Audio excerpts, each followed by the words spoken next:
যারা ওই ব্যাপে আছো তারা একটু কমেন্ট করে জানিয়ে দাও তো যে সাউন্ড ক্লিয়ার শোনা যাচ্ছে কিনা।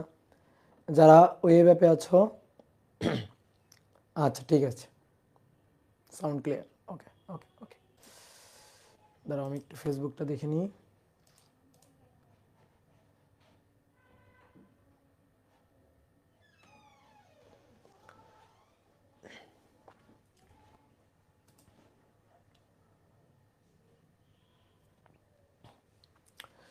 ওকে, সব কিছু ঠিকঠাক আছে।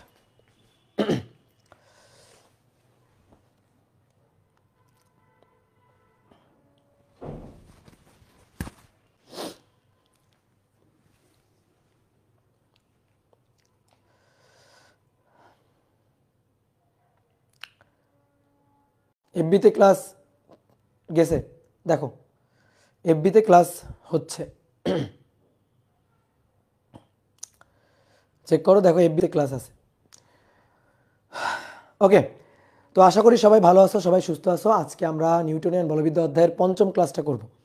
তো সবাইকে শুভেচ্ছা জানাচ্ছি আজকের ক্লাসে। আজকে আমরা ফ্রিকশন একটা টপিক পড়বো, ঠিক আছে, সরি কলিশন বা সংঘর্ষ একটা টপিক পড়বো, ঠিক আছে, ফ্রিকশন পড়বো না, সরি, আমরা পড়বো আজকে হচ্ছে সংঘর্ষ।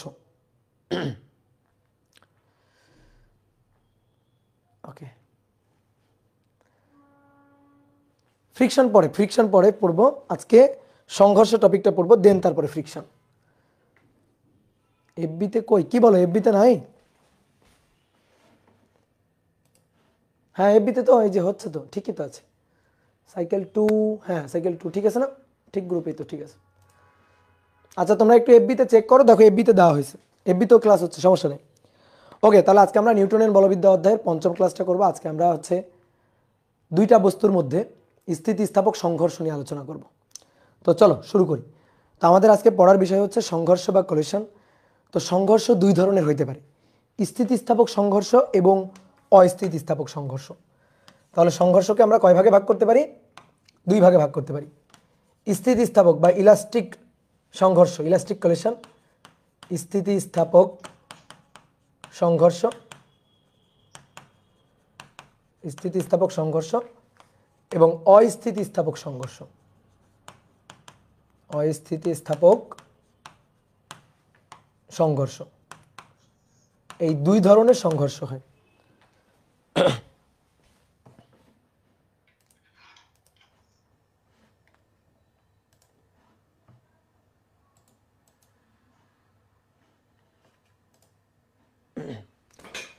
তো এই দুই ধরনের সংঘর্ষ হয়।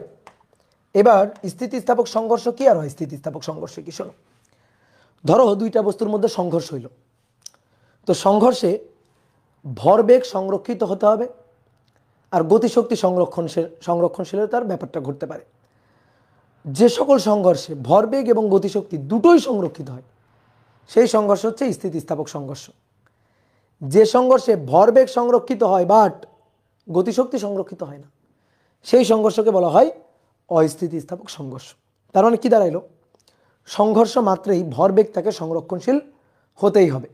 তাহলে স্থিতিস্থাপক সংঘর্ষের শর্ত হচ্ছে ভরবেগ সংরক্ষিত হবে, ভরবেগ সংরক্ষিত হবে এবং সাথে সাথে গতিশক্তিটাকেও সংরক্ষিত থাকতে হবে, গতিশক্তিও সংরক্ষিত হতে হবে।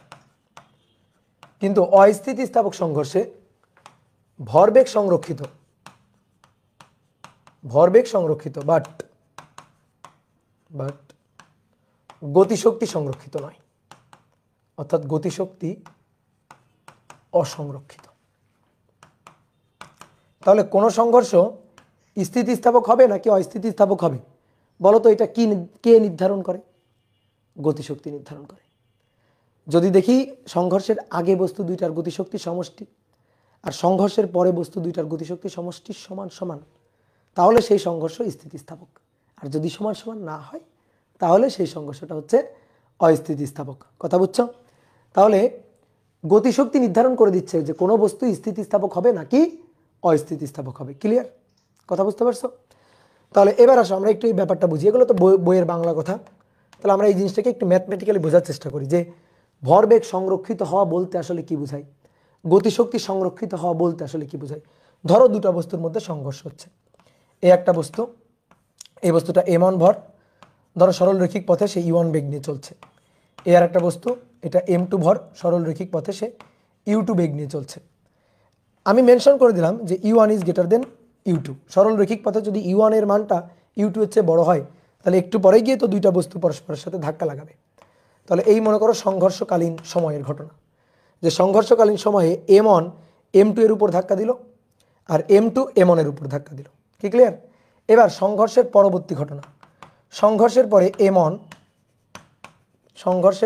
m1 সে চলতেছে শেষ বেগ v1 নিয়ে, আর সংঘর্ষের পরে m2 সে চলতেছে শেষ বেগ v2 নিয়ে। আমরা শেষ বেগ আদি বেগ কীভাবে বলবো? সংঘর্ষের আগের গুলা হচ্ছে আদি, সংঘর্ষের পরের গুলা হচ্ছে শেষ। তাহলে সংঘর্ষের আগে আদিবেগ u1, আদিবেগ u2, সংঘর্ষের পরে m1 ভরের বস্তুর আদিবেগ v1, m2 ভরের বস্তুর শেষ বেগ v1, m2 ভরের বস্তুর শেষ বেগ হচ্ছে v2। কি ক্লিয়ার? এবার আসো ভরবেগ সংরক্ষিত হওয়া। ভরবেগ সংরক্ষিত হওয়া মানে এই যে দুইটা বস্তু, এই দুইটা বস্তুর আদি ভরবেগ অর্থাৎ m1 u1 plus m2 u2 আদি ভরবেগের সমষ্টি সমান সমান m1 v1 plus m2 v2 অর্থাৎ শেষ ভরবেগের সমষ্টি সমান সমান হতে হবে। তাহলে সেই সংঘর্ষকে আমরা সেই সংঘর্ষে আমরা বলতে পারবো ভরবেগ সংরক্ষিত। কি ক্লিয়ার? যদি সমান সমান না হয় তাহলে সেই ক্ষেত্রে ভরবেগ অসংরক্ষিত। এবার কথা হচ্ছে ভরবেগ অসংরক্ষিত হতে পারে না, সংঘর্ষ মাত্রায় ভরবেগ সংরক্ষিত হতেই হবে, সেটা স্থিতিস্থাপক হোক বা অস্থিতিস্থাপক হোক। যদি ভরবেগ অসংরক্ষিত হয় তার মানে ব্যাপারটা হচ্ছে সংঘর্ষই ঘটে নাই। ঠিক আছে, কাল্পনিক কথাবার্তা, সংঘর্ষই আসলে ঘটে নাই। সংঘর্ষ হলে অবশ্যই ভরবেগ সংরক্ষিত হতে হবে। তাহলে এই ক্ষেত্রে এই যে স্থিতিস্থাপক সংঘর্ষের ক্ষেত্রে দেখো, এই যে স্থিতিস্থাপক সংঘর্ষের ক্ষেত্রে আমরা লিখতে পারি যে summation of P initial, summation of P final. ঠিক আছে, সামেশন অফ পি ফাইনাল। অস্থিতিস্থাপক সংঘর্ষের ক্ষেত্রেও আমরা এই শর্তটা লিখতে পারি, অর্থাৎ সামেশন অফ পি ইনিশিয়াল সমান সমান সামেশন অফ পি ফাইনাল। সংঘর্ষের আগেও পরে ভরবেগের সমষ্টি সমান সমান। এইবার আসো গতিশক্তি অসংরক্ষিত হওয়ার ব্যাপারটা কি? গতিশক্তি অসংরক্ষিত হওয়া মানে হচ্ছে সংঘর্ষের আগে বস্তু দুইটার গতিশক্তি সমষ্টি half m1 u1 square plus half m2 u2 square equal to half m1 v1 square plus half m2 v2 square. এইটা যদি সমান সমান না হয়, আগে বস্তু দুইটার গতিশক্তি সমষ্টি পরে গতিশক্তি সমষ্টি সমান সমান না হয়, তাহলে সেই সংঘর্ষ হচ্ছে অস্থিতিস্থাপক সংঘর্ষ। এই যে গতিশক্তি নির্ধারণ করে দিচ্ছে সংঘর্ষ স্থিতিস্থাপক হবে নাকি অস্থিতিস্থাপক হবে। তাহলে দ্বিতীয় শর্তটা হচ্ছে summation of E K initial, গতিশক্তি initial equal to summation of E K final, গতিশক্তি ফাইনাল সমান সমান হবে। আর এই ক্ষেত্রে এটা সমান সমান হবে না, অর্থাৎ summation of E K initial আর summation of E K final কম বেশি হবে, সমান সমান হবে না। এটা কম বেশি হবে, সমান সমান হবে না, এই যে নট ইকুয়াল টু। তাহলে এই যে ম্যাথমেটিক্যাল এই দুটো শর্ত, বিশেষ করে এটা দেখে আমরা বলবো যে সংঘর্ষটা স্থিতিস্থাপক নয়, অর্থাৎ অস্থিতিস্থাপক বা ইনএলাস্টিক। আর এই ক্ষেত্রে স্থিতিস্থাপক, সেটার শর্ত হচ্ছে এই দুইটা শর্ত দেখে আমরা বলবো যে ইলাস্টিক সংঘর্ষ বা স্থিতিস্থাপক সংঘর্ষ। বোঝা গেল? এইবার আসো একটু কথা বলি, ভরবেগ সংরক্ষিত হবে। আচ্ছা ঠিক আছে, সংঘর্ষের আগে সংঘর্ষের পরে দুইটা বস্তুর সংঘর্ষে ভরবেগ সংরক্ষিত হবে, কথাটা মানলাম, বুঝলাম। গতিশক্তি কেন অসংরক্ষণশীল হবে? আমরা ছোটবেলায় শুনে আসছি যে শক্তি সর্বদা সংরক্ষণশীল। তোমাদের অনেকের কাছে এখানে একটা কনফিউশন লাগতে পারে, ভাই আমরা ছোটবেলায় শুনে আসছি শক্তি সংরক্ষণশীল, আপনি বলতেছেন শক্তি অসংরক্ষণশীল, তাহলে আমাদের কথা তো মিলল না। দেখো আমি কিন্তু বলি নাই এটা, আমি কিন্তু কখনোই বলি নাই শক্তি অসংরক্ষণশীল, এই কথাটা আমি কখনোই বলি নাই। আমি বলছি গতিশক্তি অসংরক্ষণশীল, গতিশক্তি অসংরক্ষণশীল। গতিশক্তি অসংরক্ষণশীল আর শক্তি অসংরক্ষণশীল, এই দুইটা কথার মধ্যে আকাশ পাতাল তফাৎ। কেউ যদি কখনো বলে শক্তি অসংরক্ষণশীল, তাড়াতাড়ি তার মুখ চেপে ধরবা, বলবা খবরদার খবরদার, এই কথা বলাই যাবে না। শক্তি অসংরক্ষণশীল হইতেই পারে না, শক্তি সংরক্ষণশীল হইতে হবে। বাট গতিশক্তি অসংরক্ষণশীল হতে পারে, গতিশক্তি অসংরক্ষণশীল হতে পারে। সংঘর্ষের আগে বস্তু দুইটার গতিশক্তি পরে বস্তু দুইটার গতিশক্তি এটা সমান সমান নাও হইতে পারে। বাট শক্তি যে ধ্বংস হয়ে গেছে, শক্তির যে নতুন করে সৃষ্টি হচ্ছে, ব্যাপারটা এরকম না। মোট শক্তির পরিমাণ আগেও যা ছিল, মোট শক্তির পরিমাণ পরেও তাই। শক্তি কখনো সৃষ্টি হবে না, ধ্বংস হবে না, অর্থাৎ মোট শক্তি সর্বদাই সংরক্ষণশীল। কিন্তু গতিশক্তি এটা অসংরক্ষণশীল হতে পারে। কিভাবে হতে পারে? ধরো সংঘর্ষের আগে দুইটা বস্তুর গতিশক্তি সমষ্টি ছিল 100 জুল, সংঘর্ষের পরে হচ্ছে 90 জুল, তাহলে কি হইল? 10 জুল নাই। এই 10 জুল গেল কোথায়? এই 10 জুল দুইটা বস্তুর মধ্যে সংঘর্ষে তাপ উৎপন্ন হয়, দুইটা বস্তুর মধ্যে সংঘর্ষে শব্দ উৎপন্ন হয়, এরকম বিভিন্নভাবে অন্যান্য ক্ষেত্রে এই শক্তিটা খরচ হয়ে গেছে, অর্থাৎ শক্তি অন্য কোনো শক্তিতে রূপান্তরিত হয়ে গেছে, শক্তি একেবারে ভস্ম হয়ে যায় নাই, বা নতুন করে শক্তি কখনো সৃষ্টিও হবে না। তাহলে সংঘর্ষের আগে আর পরে যদি ম্যাচ না করে, গতিশক্তি যদি ম্যাচ না করে, তার মানে যতটুকু কম বেশি হচ্ছে সেইটা হয়তো অন্য কোনো শক্তিতে রূপান্তরিত হয়ে গেছে। তো এটাই হচ্ছে কথা, যে সংঘর্ষে অন্য কোনো শক্তিতে কতটুকু শক্তি খরচ হয়ে গেছে, রূপান্তরিত হয়ে গেছে, সেটাই হচ্ছে সংঘর্ষের আগে এবং পরে বস্তু দুইটার গতিশক্তির ব্যবধান, গতিশক্তির ডিফারেন্স। আর যদি দেখি ডিফারেন্স জিরো, তার মানে সমান সমান, তাহলে তো সেই সংঘর্ষ স্থিতিস্থাপক সংঘর্ষ। এবার আসো খুব ইম্পর্টেন্ট কথা, আমাদের আলোচনার বিষয়বস্তু হচ্ছে স্থিতিস্থাপক সংঘর্ষ, এবং তাও মজার কথা হচ্ছে, ঠিক আছে, বা সুখের কথা হচ্ছে, আমাদের পড়তে হবে একমাত্রিক স্থিতিস্থাপক সংঘর্ষ। আমরা অস্থিতিস্থাপক সংঘর্ষ নিয়ে আলোচনা করব না, এটা আমাদের সিলেবাসে নাই, ঠিক আছে। এটা নিয়ে আলোচনা করা যায়, এটা নিয়ে বিস্তর আলোচনা করা যায়, অনেকক্ষণ ডেরিভেশন করা যায়, অনেক ম্যাথ করা যায়, বাট এইটা নিয়ে আমাদের আলোচনা নাই, কারণ এর কোনো কনসেপ্ট, কোনো তথ্য, কোনো কথাবার্তা আমাদের বোর্ড বইয়ের সিলেবাসে নাই। আমাদের সিলেবাসে আছে হচ্ছে স্থিতিস্থাপক সংঘর্ষ, এটা দিয়ে তোমার একাডেমিক অ্যাডমিশন সবই কভার হয়ে যাবে। তাহলে আমরা জোর দিব কিসের উপর? স্থিতিস্থাপক সংঘর্ষের উপর, এবং তাও একমাত্রিক। কি ক্লিয়ার? তাও একমাত্রিক। এবং এই টপিকটা তোমরা কিন্তু 9-10-এও পড়ে আসছো, তাই না? বলো তো, এই টপিকটা 9-10-এ পড়ে আসছো না? তো চলো আমরা এবার এই একমাত্রিক স্থিতিস্থাপক সংঘর্ষ এইটা নিয়ে আলোচনা করব। তাহলে হেডিংটা সুন্দর করে লিখে ফেলো, একমাত্রিক স্থিতিস্থাপক সংঘর্ষ, ঠিক আছে? একমাত্রিক স্থিতিস্থাপক সংঘর্ষ। তাহলে আসো একটু চিত্র আঁকি। এই একটা বস্তু যার ভর m1, বেগ u1, আদিবেগ। এই একটা বস্তু যার ভর m2, আদিবেগ u2। মেনশন করে দিলাম, ধরো যেহেতু u1টাকে আমি পেছনে আঁকছি, তো u1 is greater than u2, না হলে ধাক্কা লাগাবে কীভাবে, তাই না? এবার দুইটা বস্তু পরস্পরের সাথে সংঘর্ষে লিপ্ত হলো, m1 m2কে ধাক্কা দিল, তাহলে m2 অবশ্যই প্রতিক্রিয়া বল দিবে আর কি। এখানে বাহ্যিক অন্য কোনো বল নেই, ক্রিয়া প্রতিক্রিয়া ছাড়া অন্য কোনো বাহ্যিক বল নেই। তাহলে এবার সংঘর্ষের পরে m1 সরল রৈখিক পথে আঁকা বাঁকা পথে যাইতে পারবে না। অনেক মনে করতে কেন ভাই দ্বিমাত্রিক ক্ষেত্র হইতে পারে না? পারে, কিন্তু ওটা তো আমাদের পড়ার বিষয়বস্তু না। আপাতত একমাত্রিক। m1 সংঘর্ষের পরে শেষ বেগ v1, আর m2 এর সরল রৈখিক পথে সংঘর্ষের পরে শেষ বেগ এটা হচ্ছে v2। অনেকের কাছে মনে হইতে পারে ভাই v1 কি উল্টা দিকে হইতে পারে না? পারে। আমি তো সূত্রের ডেরিভেশন করতেছি, আমি v1 এর মান v2 এর মান বের করব, মান বের করার পরে দেখব প্লাস আসছে নাকি মাইনাস আসছে। আমরা বেগের একটা দিককে পজিটিভ ধরবো, বেগের অন্য একটা দিককে আমরা মানে উল্টা দিকটাকে আমরা নেগেটিভ ধরবো। তারপর আমরা হিসাব নিকাশ করে দেখব বেগের মান v1 কত আসলো, v2 কত আসলো, তার উপর ভিত্তি করে আমরা ডিসিশন নিব কোন বস্তু কোন দিকে যাচ্ছিল। তো আপাতত আমি জাস্ট ডেরিভেশন করব, তো আমি সবগুলো বেগকে পজিটিভ ডিরেকশনে ধরে নিলাম, অর্থাৎ এই দিকটা আমার পজিটিভ, এই দিকের বেগগুলো পজিটিভ, এই দিকের বেগগুলো নেগেটিভ। তাহলে আমি আপাতত সব বেগগুলোকে পজিটিভ ডিরেকশনে ধরে নিলাম, ঠিক আছে? দেখো u1 পজিটিভ দিকে, u2 পজিটিভ দিকে, x অক্ষের ধনাত্মক দিকে, v1 x অক্ষের ধনাত্মক দিকে, v2 x অক্ষের ধনাত্মক দিকে। আপাতত এটা ধরেই আমরা ডেরিভেশন সামনের দিকে আগাই। কেমন সংঘর্ষটা? স্থিতিস্থাপক সংঘর্ষ। তাহলে স্থিতিস্থাপক সংঘর্ষে ভরবেগ সংরক্ষিত হতে হবে, প্রথম শর্ত। ভরবেগ সংরক্ষিত হতে হবে, ভরবেগ সংরক্ষিত। তাহলে ভরবেগ সংরক্ষিত, that means m1 u1 plus m2 u2 এটা equal to m1 v1 plus হচ্ছে m2 v2। ওকে, আচ্ছা একটা কাজ করি, আমরা m1 এর গুলাকে এক পাশে নিয়ে যাই আর m2 এর গুলাকে এক পাশে নিয়ে যাই। তাহলে m1 v1টাকে এই পাশে নিয়ে গেলাম, তাহলে m1 u1 মাইনাস v1। এবার m2 u2টাকে এই পাশে নিয়ে যাব, m2 u2 এই পাশে নিয়ে গেলে মাইনাস হবে, তাহলে m2 এখানে আছে v2 মাইনাস হবে u2। তাহলে কি করলাম? m1 এর গুলাকে এক পাশে রাখলাম আর m2 গুলাকে এক পাশে নিলাম, বুঝছো? ওকে, এই সমীকরণটাকে আমি বললাম 1 নং সমীকরণ। এবার স্থিতিস্থাপক সংঘর্ষের দ্বিতীয় গুরুত্বপূর্ণ সংঘর্ষ মানে শর্ত, সেটা হচ্ছে গতিশক্তি সংরক্ষিত। গতিশক্তি সংরক্ষিত, গতিশক্তি সংরক্ষিত, দ্যাট মিনস সংঘর্ষের আগে এর গতিশক্তি হাফ m1 u1 স্কয়ার। সংঘর্ষের আগে এই বস্তুর গতিশক্তি হাফ m2 u2 স্কয়ার। সংঘর্ষের পরে এই বস্তুর গতিশক্তি half m1 v1 square half m2 v2 square. ডান? বলো কি করতে ইচ্ছা করতেছে তোমার? যা করতে ইচ্ছা করতেছে তাই করে দাও। হাফ হাফ হাফ হাফ কাটাকাটি করতে ইচ্ছা করছে, কি তাই না? বলো। এবার একটা কাজ করো, আবার আগের মতো m1 গুলাকে এক পাশে নাও আর m2 গুলাকে এক পাশে নাও। m1 u1 square, m1 v1 square, m1 v1 স্কয়ারকে এই পাশে নিলাম। তাহলে m1 u1 square minus v1 square সমান সমান এই m2 u2 স্কয়ারকে এই পাশে পাঠাবো। তাহলে m2 v2 square minus u2 square, সমীকরণ নম্বর 2।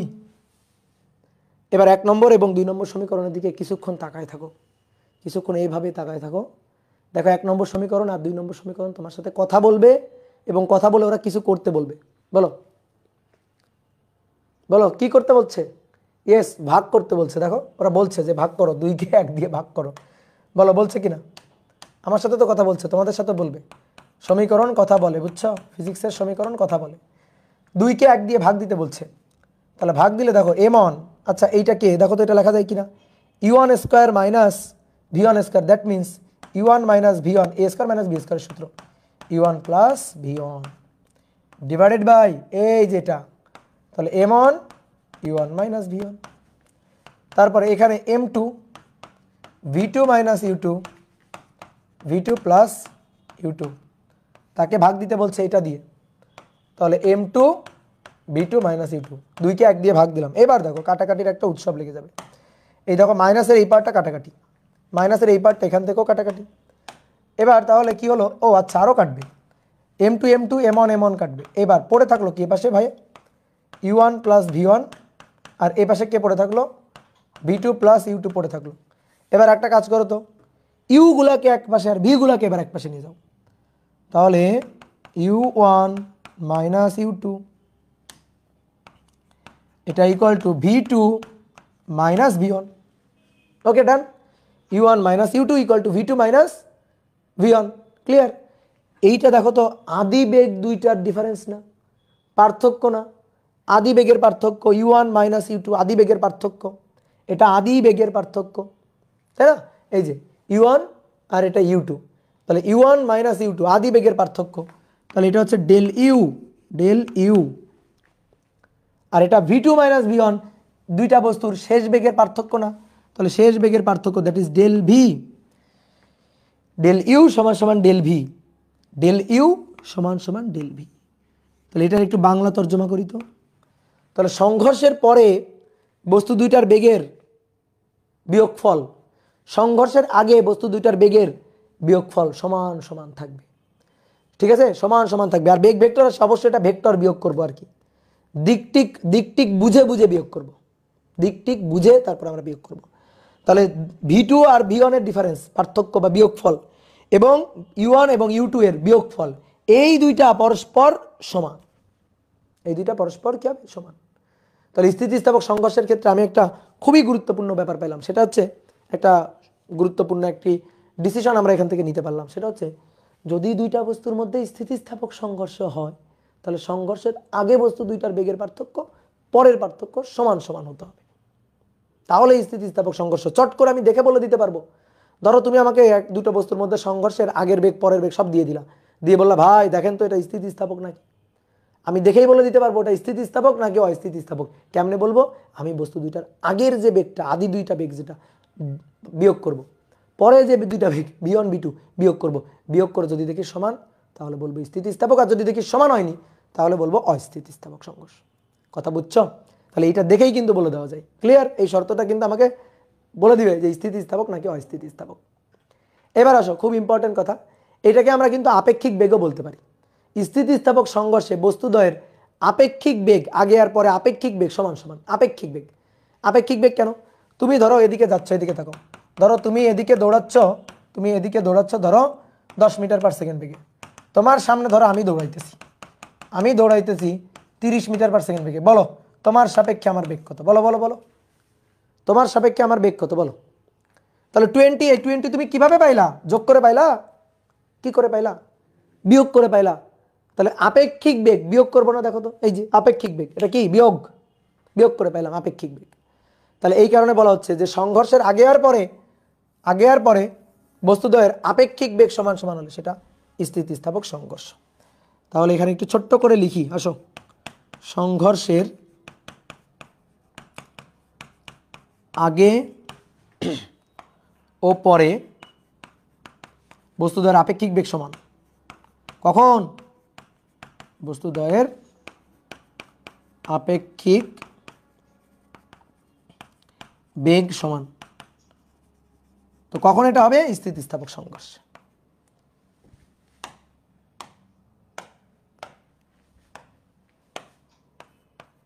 স্থিতিস্থাপক সংঘর্ষ।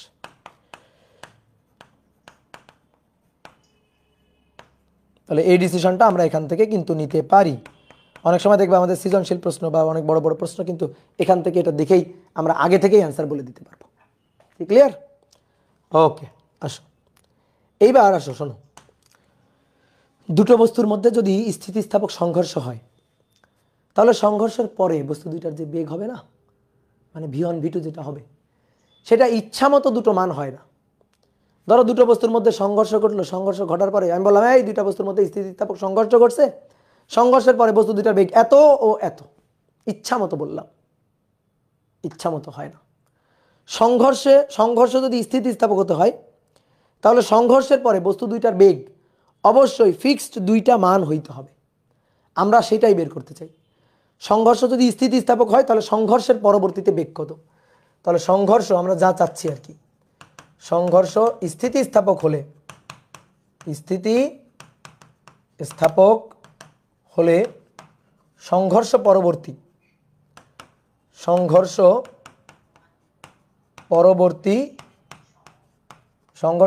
বেগ কত। এই কার থেকে সাউন্ড আসতেছে? যারা ওয়েব অ্যাপে আছো তোমাদের কারো থেকে সাউন্ড আসতেছে, তোমাদের মাইকটা বন্ধ আছে কিনা একটু দেখিও। একজনের কাছ থেকে সাউন্ড আসতেছে, সে কার সাথে বাসায় কথা বলতেছে সেটাও আমি শুনতে পাচ্ছি। বুঝলাম? তাহলে আসো, সংঘর্ষ স্থিতিস্থাপক হলে সংঘর্ষ পরবর্তীতে বস্তু দুইটার বেগ কত কত হবে, সেই বস্তু দুইটার বেগ আমি বের করতে চাই। বেগ v1 v2 এই দুইটা আমি বের করতে চাই। তো এই v1 v2 ইচ্ছা মতো নেওয়া যাবে না, এটা হিসাব নিকাশ করে আসবে। তাহলে আমার কি কি বলে দেওয়া থাকবে জানো?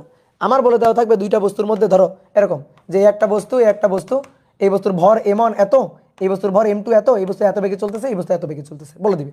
অর্থাৎ u1 u2 বলে দিবে, দিয়ে বলবে নাও এদের মধ্যে যদি স্থিতিস্থাপক সংঘর্ষ হয় তাহলে সংঘর্ষের পরে বস্তু দুইটার বেগ v1 কত আর v2 কত বের করো। যে সংঘর্ষের পরে এদের মধ্যে স্থিতিস্থাপক সংঘর্ষ ঘটছে, তাহলে সংঘর্ষের পরে বেগ দুইটা কত কত বের করো।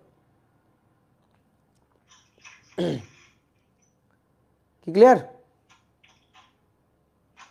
তাহলে সংঘর্ষের পরে বস্তু দুইটার বেগ বের করতে হবে, সংঘর্ষের পরে বস্তু দুইটার বেগ বের করতে হবে। তাহলে আমাদের v1 আর v2 বের করতে হবে।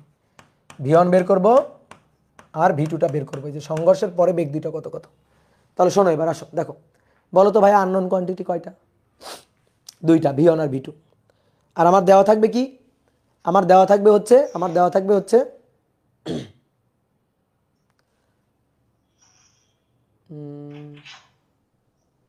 কার জানি সাউন্ড আসছে, হ্যাঁ কার যেন সাউন্ড আসতেছে, দাঁড়াও।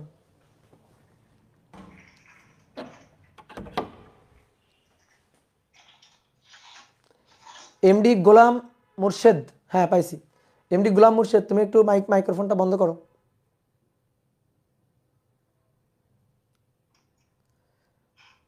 করছো?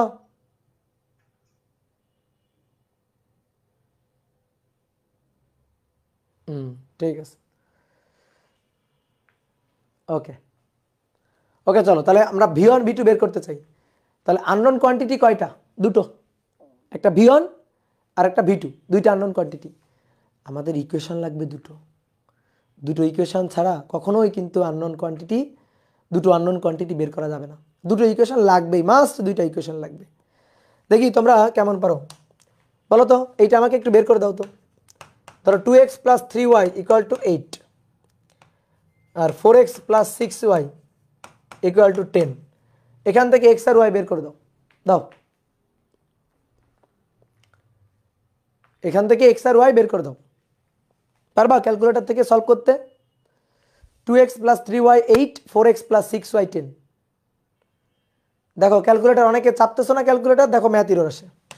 দেখো ক্যালকুলেটরের মাথা ইরর চলে আসছে, ঠিক আছে? ক্যালকুলেটরের মাথা কি ইরর চলে আসছে না? বলো এই যে কেন মাথা ইরর চলে আসলো ক্যালকুলেটরের কারণ কি জানো? ওই যে আমি বললাম একটু আগে, আননোন কোয়ান্টিটি দুটো, ইকুয়েশন লাগবে অ্যাটলিস্ট দুটো। কি ক্লিয়ার? অ্যাটলিস্ট দুটো লাগবে। কেন? আননোন কোয়ান্টিটি এক্স আর ওয়াই। ভাই ইকুয়েশন তো আপনি দুটোই দিছেন।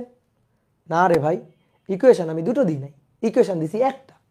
একটা ইকুয়েশনই আসলে দুইবার দিছি। কেমনে জানো? দেখো, এই দুইটা সমান্তরাল ইকুয়েশন, এই যে এই ইকুয়েশনে দেখো এইটুকুরে 2 দিয়ে গুণ করো, দেখো এটা পেয়ে যাবা। এই দুইটা সমান্তরাল ইকুয়েশন, এরকম সমান্তরাল রেখা। আচ্ছা, এদেরকে সলভ করলে আমি এদের ছেদবিন্দু পাবো না? সমাধান করলে, সলভ করলে যে স্থানাঙ্ক এক্স আর ওয়াই এর যে মান পাবো সেটা তো এদের ছেদবিন্দু। তো সমান্তরাল দুইটা রেখা, এরা কোনোদিন পরস্পরকে ছেদ করবেই না। তাহলে আননোন কোয়ান্টিটি দুটো হলে মৌলিক ইকুয়েশন লাগবে দুইটা। আননোন কোয়ান্টিটি দুটো হলে মৌলিক ইকুয়েশন লাগবে দুইটা। এই দুইটা মৌলিক ইকুয়েশন না। ধরো এখানে 16 আছে, 10-এর জায়গায় 16 আছে, তাহলে পুরো এই ইকুয়েশনটাকে 2 দিয়ে গুণ করলে এই ইকুয়েশনটা চলে আসে। তাহলে দুটো মৌলিক ইকুয়েশন হতে হবে। ঠিক আছে? দুটো আননোন কোয়ান্টিটি, দুটো মৌলিক ইকুয়েশন, তিনটা আননোন কোয়ান্টিটি, তিনটা মৌলিক ইকুয়েশন হইতে হবে, না হলে কিন্তু সলভ করা যাবে না। যেমন তোমাকে বললাম, ধরো 2x + 3y - z = 4, x + 2y + 2z = 3, 3x + 5y + z = 7। যে বললাম না, এইটা সলভ করো তো। ঠিক আছে? এইটা সলভ করো, এই ইকুয়েশন, এই তিনটা ইকুয়েশন সলভ করে এক্স ওয়াই জেড এর মান বের করো। পারো? ইকুয়েশন সলভ করতে পারবা? দেখো দেখাই তোমাদের, ইকুয়েশন সলভ করা দেখাই। দেখো 2x + 3y - z। তাহলে আমি মোডে যাব, মোডে গিয়ে ইকুয়েশনে নিব 5। আমার আননোন কোয়ান্টিটি তিনটা, তাহলে আমি যাব an x, bn y, cn z, অর্থাৎ 2 এ যাব।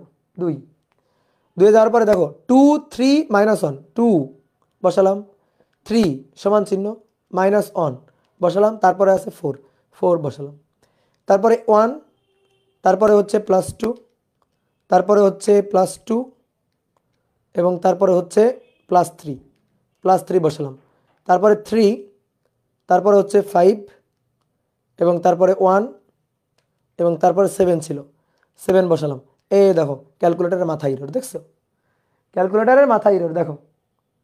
বলো এবার বলো কেন হইল এটা?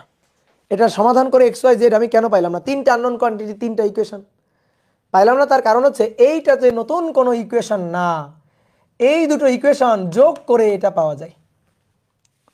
যদি সলভ করে এক্স ওয়াই জেড এর মান বের করতে হয়, তাহলে তিনটা মৌলিক ইকুয়েশন অ্যাটলিস্ট হইতেই হবে, কারণ আননোন কোয়ান্টিটি তিনটা মৌলিক ইকুয়েশন হইতে হবে।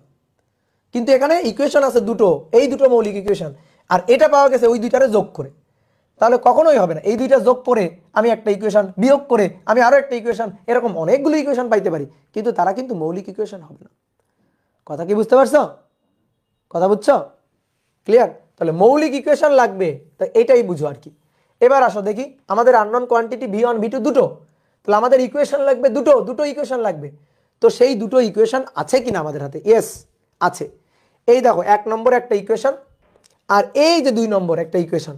এখানে আমি m1 জানি, u1 জানি, v1 জানি না আননোন কোয়ান্টিটি, m2 জানি, u2 জানি, v2 জানি না আননোন কোয়ান্টিটি দুটো, v1 আর v2। ওকে, পরের লাইনে আসো। m1 জানি, u1 জানি, m2 জানি, u2 জানি, তাহলে v1 জানি না, v2 জানি না।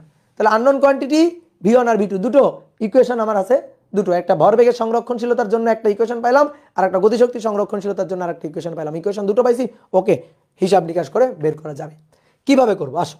এই যে এই লাইন থেকে দেখো, এই লাইনটা দেখো, এখান থেকে দেখো, এখান থেকে এই যে u1 + v1 = v2, এটা প্লাস প্লাস, এটা প্লাস হচ্ছে u2। এবার আসো, এইখান থেকে v2 সমান নিয়ে আমি 1 নং সমীকরণে বসাবো, v1 এর মান পেয়ে যাব। এখান থেকে আমি v1 সমান কত সেইটা নিয়ে গিয়ে আবার 1 নং সমীকরণে বসাবো, তাহলে আমি তখন v2 পেয়ে যাব। তাহলে আসো আমি প্রথমে এখান থেকে আমি প্রথমে ধরো v2 সমান কত সেটা নেব। তাহলে v2 সমান হবে দেখো u1 + v1 - u2, আর তারপরে এখান থেকে ধরো আমি নিব হচ্ছে v1 সমান কত। তাহলে v1 সমান হবে v2 + u2 - u1। তাহলে আসো v2 সমান কত সেইটা নিয়ে আমি বসাবো 1 নং সমীকরণে। ক্লিয়ার? তাহলে আমাদের 1 নং সমীকরণ তুলছো? সবাই তুলছো? তোলো আমি স্লাইড চেঞ্জ করবো, তোলো।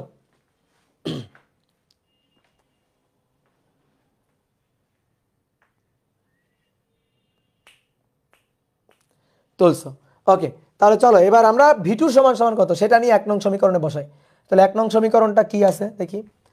1 নং সমীকরণ 1, তাহলে m1 u1 মাইনাস v1 আর m2 v2 মাইনাস u2, তাই তো? বলো ঠিক আছে কিনা।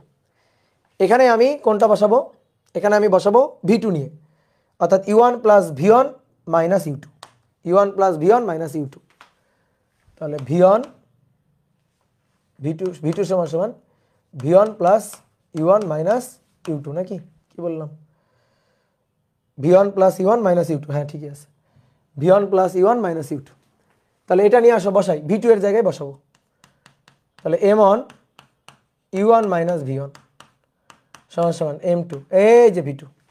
তাহলে v2 সমান সমান v1 plus u1 minus u2 minus u2, দেখো দুটো u2 কিন্তু। তাহলে মানটা বসিয়ে দিলাম, যে 1 নং সমীকরণে বসিয়ে পাই আর কি। এবার ভেঙে দাও, m1 u1 m1 v1 সমান সমান m2 v1 m2 u1 minus 2 2 u2, তাহলে 2 m2 u2। ক্লিয়ার? ঠিক আছে, এবার আসো, এবার এই যে মাইনাস m1 v1 এটারে আমি ওই পাশে পাঠাই, এই যে m2 v1 এটারে ওই পাশে পাঠাবো, আর বাদ বাকিগুলোর এই পাশে পাঠাই। মানে আমার তো দরকার v1। দেখো আমি এখানে সব জানি, m1 জানি, u1 জানি, m1 জানি, m2 জানি, m2 জানি, u1 জানি, এটা পুরাটাই জানি। জানি না এই যে v1 আর এই যে v1 জানি না। তাহলে এই দুইটারে এক পাশে নিব। তো এই দুইটারে এক পাশে নিলে দেখো তো, এই দুইটারে যদি এক পাশে নেওয়া হয় তাহলে m2 v1 ওই পাশে নিলাম প্লাস m1 v1, তাহলে m1 u1 জাস্ট সিম্পল যোগ বিয়োগ করছি, minus m2 u1 plus 2 m2 u2। এখান থেকে v1টা কমন নিলাম, m1 প্লাস m2।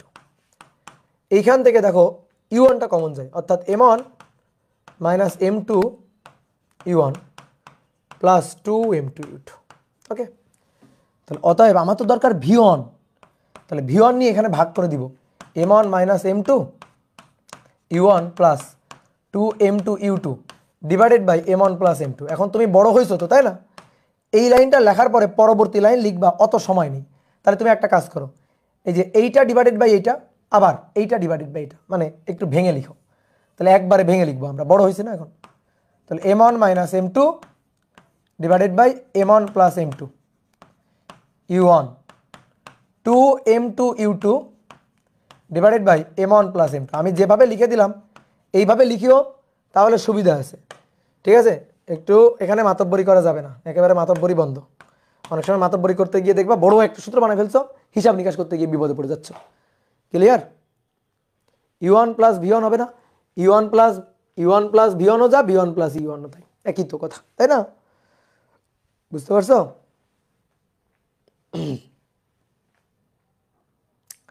হ্যাঁ, এগুলো এসএসসিতে ছিল, এখন এগুলো আবার পড়তে হবে। কত মজা, তাই না? বলো, এসএসসিতেও তো ছিল, এখনও আবার পড়তে হবে। এইবার আমি সুন্দর করে v1 এর সেই সুন্দর সূত্রটা, বড় একটা সূত্র পেয়ে গেলাম। অনেকের মন খারাপ হয়ে গেছে, ভাই এত বড় একটা সূত্র।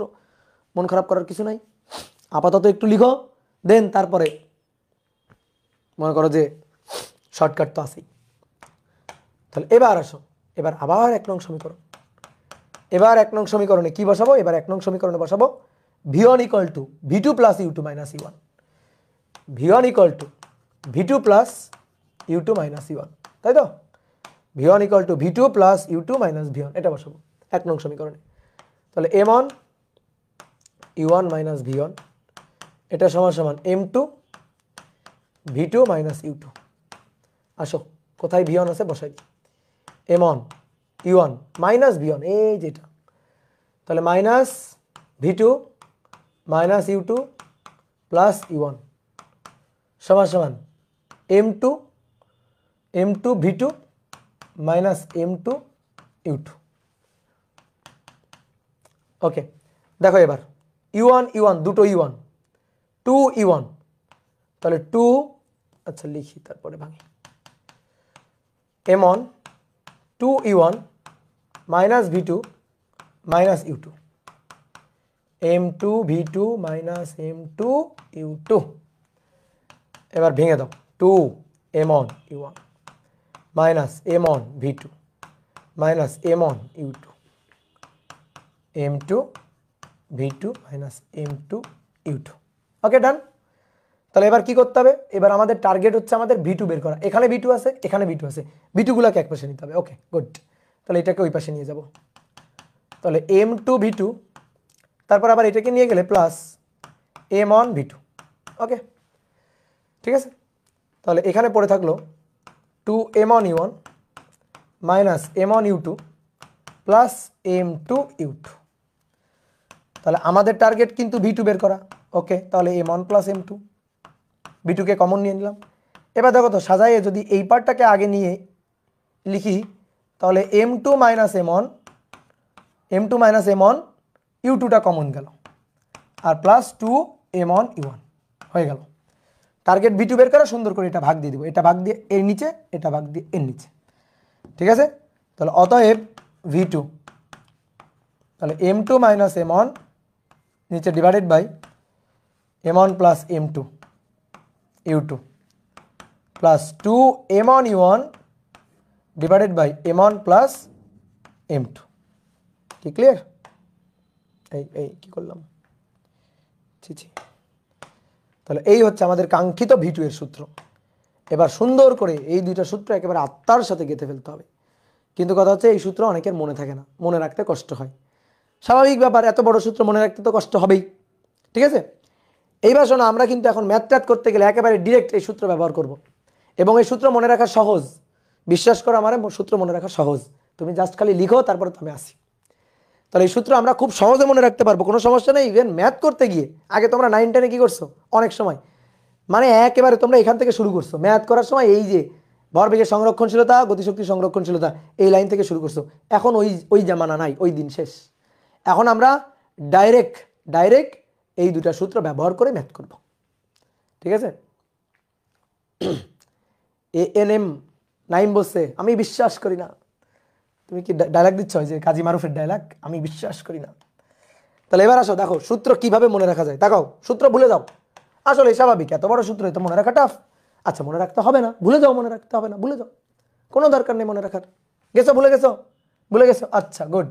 এইবার আসো, দেখো তোমার যখন এই সূত্র লাগবে, তুমি একেবারে সুন্দর করে সূত্র মাথা থেকে বের করে নিয়ে আসতে পারবা। কেমনে?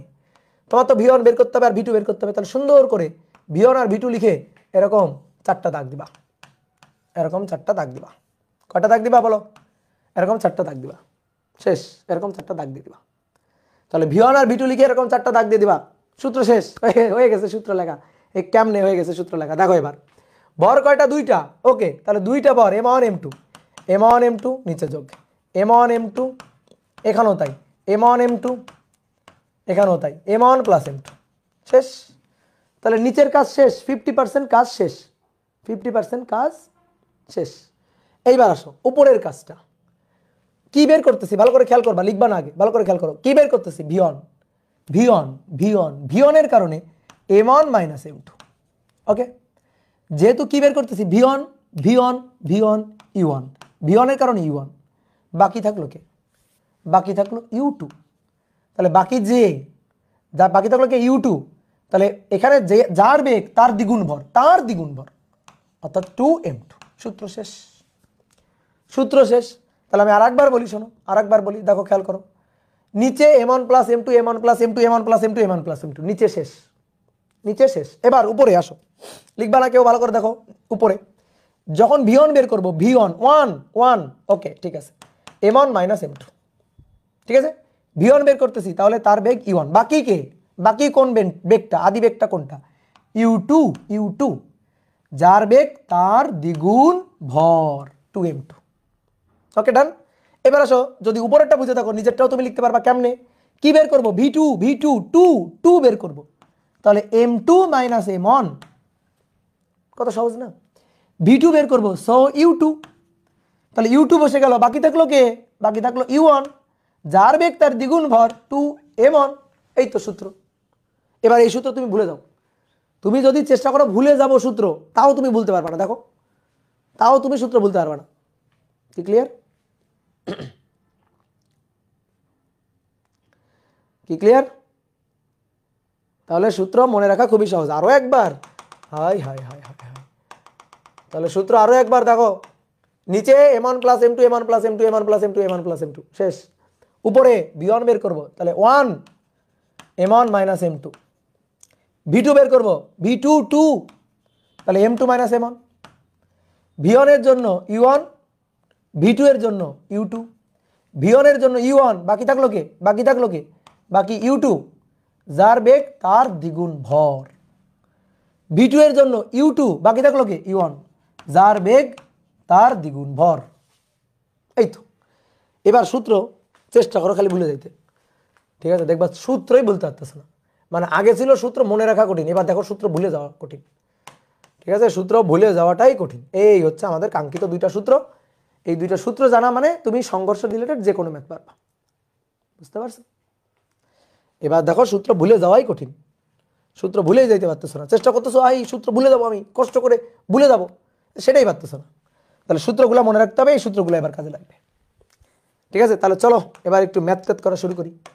তো আমি তোমাকে একটা চিত্র দিয়ে দিচ্ছি, হ্যাঁ, 1 নম্বর ম্যাথ, একটা চিত্র দিয়ে দিচ্ছি, ঠিক আছে? এই ম্যাথ তুমি দেখেই বলে দিতে পারবা অ্যান্সার। 5 কেজি ভরের একটা বস্তু, 5 কেজি ভরের একটা বস্তু, এই বস্তুটা ধরো 6 মিটার পার সেকেন্ড বেগ নিয়ে চলতেছে। চলতে চলতে সামনে এখানে 3 কেজি ভরের একটা 3 কেজি ভরের একটা বস্তুকে ধাক্কা দেয়, যে বস্তুটা 3 মিটার পার সেকেন্ড বেগে চলতেছিল। যেহেতু এর বেগ বেশি, তো ধাক্কা দিবেই। তাহলে এটা হচ্ছে সংঘর্ষের আগের ঘটনা। এবার সংঘর্ষের পরে 5 কেজি ভরের যে বস্তুটা, এই বস্তুটা চলতেছে 2 মিটার পার সেকেন্ড বেগে। আর 3 কেজি ভরের যে বস্তুটা, এই বস্তুটা চলতেছে 5 মিটার পার সেকেন্ড বেগে, 5 মিটার পার সেকেন্ড বেগে, ঠিক আছে? তাহলে কি দেওয়া আছে দেখো, m1, এটা m2, এটা u1, এটা u2, বুঝলা? m1 তার জন্য এটা v1, m2 বাই তার জন্য এটা v2 দেওয়া আছে। এবার প্রশ্ন কি শোনো, প্রশ্ন বলছে সংঘর্ষটি, উক্ত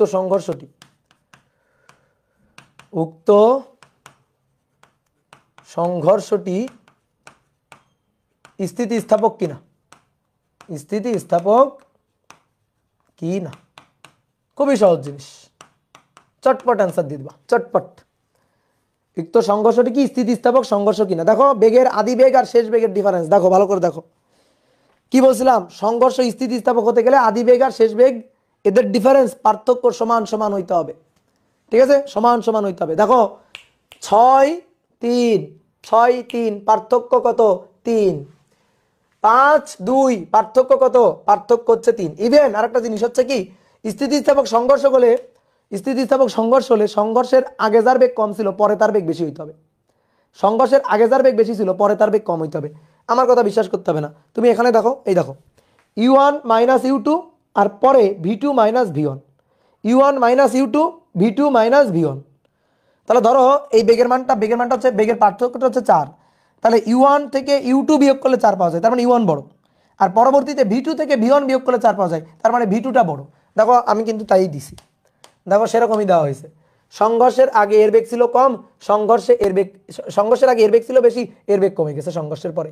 সংঘর্ষের আগে এর বেগ ছিল কম, তার বেগ আবার বেড়ে গেছে, তাহলে কমটার বেগ বেড়ে গেছে, বেশিটার বেগ কমে গেছে। এবং ডিফারেন্স u2 আর u1 এর ডিফারেন্স, এই যে u1 মাইনাস u2, 6 বিয়োগ এই যে del you u1 minus u2, তাহলে 6 বিয়োগ 3, দেখো 3 প্লাস 3। আর ওইখানে দেখো ডেল ভি, তো ডেল ভি মানে কি? ডেল ভি মানে v2 মাইনাস, v2 থেকে বিয়োগ করতে হবে কিন্তু, তাহলে v2 মাইনাস v1, তাহলে v2 মাইনাস v1, v2 হচ্ছে 5 বিয়োগ 2, তাহলে দেখো প্লাস 3।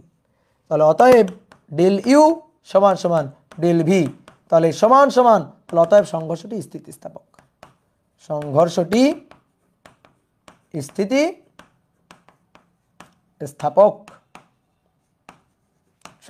স্থিতিস্থাপক। ওকে, ক্লিয়ার, খুবই সহজ ম্যাথ। ওকে, আবার বুঝান, মাইক দিব। সংঘর্ষের আগের পার্থক্য পরের পার্থক্য সমান সমান, তাহলে সংঘর্ষটা কি? স্থিতিস্থাপক। এ আবার বুঝানোর কি আছে? সংঘর্ষের আগের পার্থক্য আর পরের পার্থক্য সমান সমান হয়েছে কিনা, সমান সমান, তাহলে সংঘর্ষ স্থিতিস্থাপক। ক্লিয়ার, ডান। ছোট্ট একটা ম্যাথ, ঠিক আছে। এবার আসো, করছো তো, কিন্তু এটা হয়নি, এটা ভুল। এইভাবে অনেক আহাম্মক অ্যান্সার দেয়, তো দেখেই বলে দেয় হ্যাঁ সংঘর্ষের আগে পরে বেগ সমান সমান সংঘর্ষ স্থিতিস্থাপক। কি হইলো, কাহিনী কি, তাই না? কাহিনী কি হলো, এইবার শোনো ভালো করে মনোযোগ দিয়ে, এবার কাহিনী শোনো। দেখো এইটা কিন্তু ভুল করবা তোমরা, যে ভাই আপনি বলছেন সংঘর্ষের আগে আর পরে বেগের পার্থক্য সমান সমান, এটা দেখেই আমি বলে দিব সংঘর্ষ স্থিতিস্থাপক কিনা। ঠিক আছে, দেখবা, ঠিক আছে, কিন্তু একটু বুদ্ধি দিয়ে তো দেখতে হবে। দেখো সংঘর্ষের পরে আমি বেগ দুইটা ইচ্ছা মতো বলে দিছি, ইচ্ছা মতো বলে দিছি। আমি তো বেগ এখানে 1, এখানে 4ও বলতে পারতাম, এখানে 8, এখানে 11ও বলতে পারতাম, এখানে 10, এখানে 13 বলতে পারতাম, এখানে 20, এখানে 23 বলতে পারতাম। এরকম বলো তো কত কিছুই না বলতে পারতাম, পারতাম না? বেগের পার্থক্য 1, 4, 3, বেগের পার্থক্য 8, 11, 3, বেগের পার্থক্য 10, 13, 3, 20, 23, 3, বেগের পার্থক্য তো সবসময় একই, তাই না? বেগের পার্থক্য তো সবসময় একই থাকতো। আমি যদি এরকম ইচ্ছা মতো বলে দিতাম, তাহলে তুমি বেগের পার্থক্য দেখে স্থিতিস্থাপক নাকি এত সহজে বলে দিবা? আমি তো ইচ্ছা মতো অনেকগুলো বেগ নিতে পারি, ইচ্ছা মতো অনেকগুলো বেগ, আমি আমার মন গড়া অনেকগুলো মান তোমার দিয়ে দিতে পারি। হ্যাঁ বেগের পার্থক্য আমি সেমই রাখলাম, কিন্তু ওই ওই মান দুইটাই যে হবে এর তো গ্যারান্টি নেই। ক্লিয়ার? মানে এখানে সম্ভাব্য অনেক মানই হইতে পারে। স্থিতিস্থাপক সংঘর্ষ হলে এ কথা সত্যি যে সংঘর্ষের আগে বেগের পার্থক্য পরের বেগের পার্থক্য সমান সমান হবে, এ কথা সত্যি। কিন্তু আমি ইচ্ছা মতো দুটো মান বলে দিয়ে জোর করে পার্থক্য সমান বানাবো, এটা সত্যি না। এমন দুটো নির্দিষ্ট মান আছে, V1 এর একটা নির্দিষ্ট মান আছে, V2 এর একটা নির্দিষ্ট মান আছে, তাদের মান বের করার পর আমি দেখতে পাবো পার্থক্য অবশ্যই 3 আছে। বাট ওই সেই V1 V2 আমি তো ইচ্ছা মতো আন্দাজে বলে দিতে পারবো না, আন্দাজে ঢিল ছোড়া যাবে না। এটাই হচ্ছে কাহিনী, বুঝতে পারছো? এটাই হচ্ছে কাহিনী। তাহলে আসো দেখো, এই যে বেগটা সংঘর্ষের পরে এই যে বেগটা, এই V1টা কত সেটা আমরা দেখব। 2 হতেও পারে নাও পারে। এখানে সংঘর্ষের পরে বেগটা কত V2 সেটা আমরা দেখতে চাই, যে স্থিতিস্থাপক সংঘর্ষ হলে সংঘর্ষের পরে বেগ কত কত হতে হয় সেটা দেখব। সেটা দেখে আমরা এই ডেরিভেশন কেন করলাম, ইচ্ছা মতো যদি মান বলতে পারতাম তাহলে এই ডেরিভেশন কেন করলাম, ডেরিভেশন করে V1 ডেরিভেশন করে V2 কেন পাইলাম? তো অর্থাৎ V1 V2 এর নির্দিষ্ট দুটো মান আছে যার জন্য স্থিতিস্থাপক হবে, সেই দুটো মান খুঁজে বের করতে হবে। তো চলো সেই দুটো মান খুঁজে বের করব। তাহলে স্থিতিস্থাপক হলে অর্থাৎ V1, তাহলে V1 এর সূত্র দেখো, এই যে নিচে M1 প্লাস M2, সূত্র লিখে আসো। তারপরে নিচে M1 plus M2, M1 plus M2। এবার V1 বের করছি, so M1 minus M2, V1 এর জন্য U1 বসে গেল, বাকি থাকলো কি U2, যার বেগ তার দ্বিগুণ ভর 2M2। এবার দেখে দেখে খালি মান বসাবো, তাহলে সবাই একই দিকে, এটা প্লাস এটাও প্লাস, কিন্তু হ্যাঁ U1 ও প্লাস U2 ও প্লাস। ওকে, মান বসাও। M1 এর মান 5, M2 এর মান 3, নিচে তাহলে 5 যোগ 3, U1 এর মান 6 প্লাস নিচে 5 যোগ 3 2M2, M2 এর মান 3, U2 এর মান 3। ওকে, এবার ক্যালকুলেটর করবে বাকি কাজ, ঠিক আছে? অনেকে ভাই ডাইরেক্ট সূত্র ব্যবহার করতে পারবো কিনা, 100 বার পারবা, 100 বার তুমি ডাইরেক্ট সূত্র ব্যবহার করতে পারবা। তাহলে 5 বিয়োগ 3, নিচে 5 যোগ 3, 5 যোগ 3, তার সাথে গুণ হচ্ছে 6,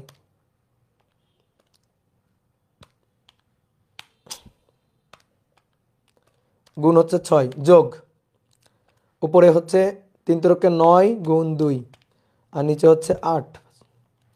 তাহলে এই বেগের মান হবে 15/4 অর্থাৎ 3.75, 3.75। দেখো 3.75 হবে, আর কত লিখে রাখছিলাম 2, হবে না, 3.75 মিটার পার সেকেন্ড হবে, এটা V1 হবে।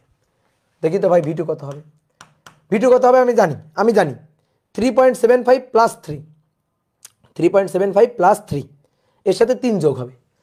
এবার দেখো বিশ্বাস না হলে M1 plus M2, M1 plus M2, V2 বের করবো, so M2 minus M1, V2 এর জন্য U2 যেহেতু বসে গেল, বাকি থাকলো U1, যার বেগ তার দ্বিগুণ ভর 2M1।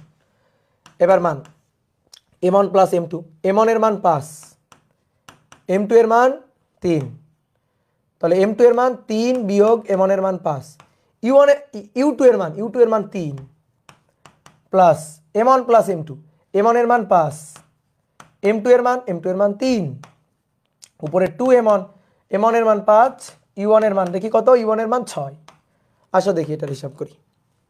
তাহলে এটার হিসাব করলে পাবো 3 বিয়োগ 5, নিচে 5 7 3 8, তার সাথে গুণ হচ্ছে 3, যোগ উপরে 2 গুণ 5 গুণ 6, নিচে 5 যোগ 3 8। তাহলে এটা 6.75 বলছিলাম না, এর সাথে 3 যোগ হবে, দেখো হয়েছে এত মিটার পার সেকেন্ড। বুঝলা কি ক্লিয়ার?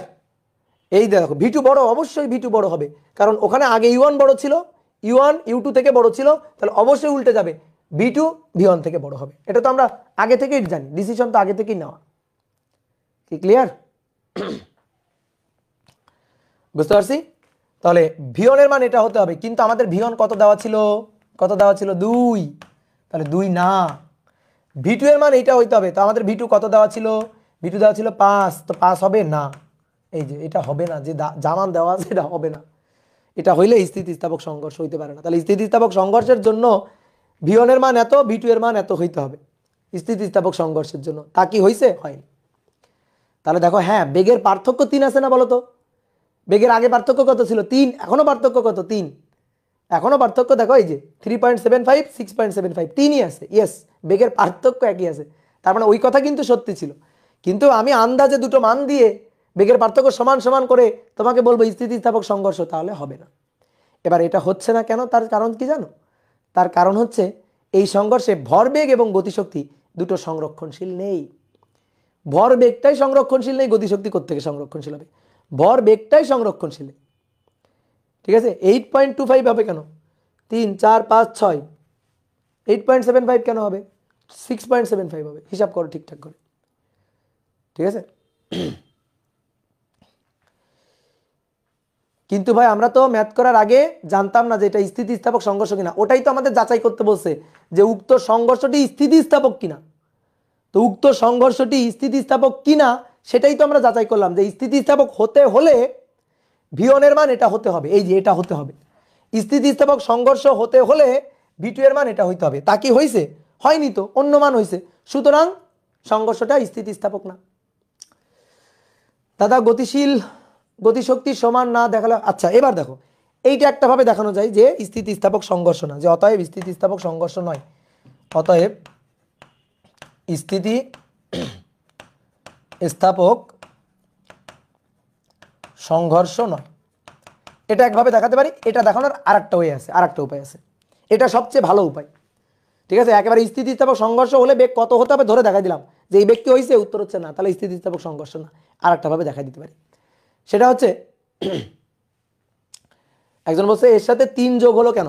3 যোগ হবে না, বেগের পার্থক্য তো 3 থাকতে হবে। এখানে ছিল 6, এখানে ছিল 3, বেগের পার্থক্য কত? 3। তাহলে এখানে যদি বেগের পার্থক্য, এটা যদি বেগ হয় 3.75, তো তার চেয়ে 3 বেশি হইতে হবে, এই কারণে। এবার আসো শোনো, এবার এইটা আমরা অন্য আরেকটা ভাবে দেখাইতে পারি। কি?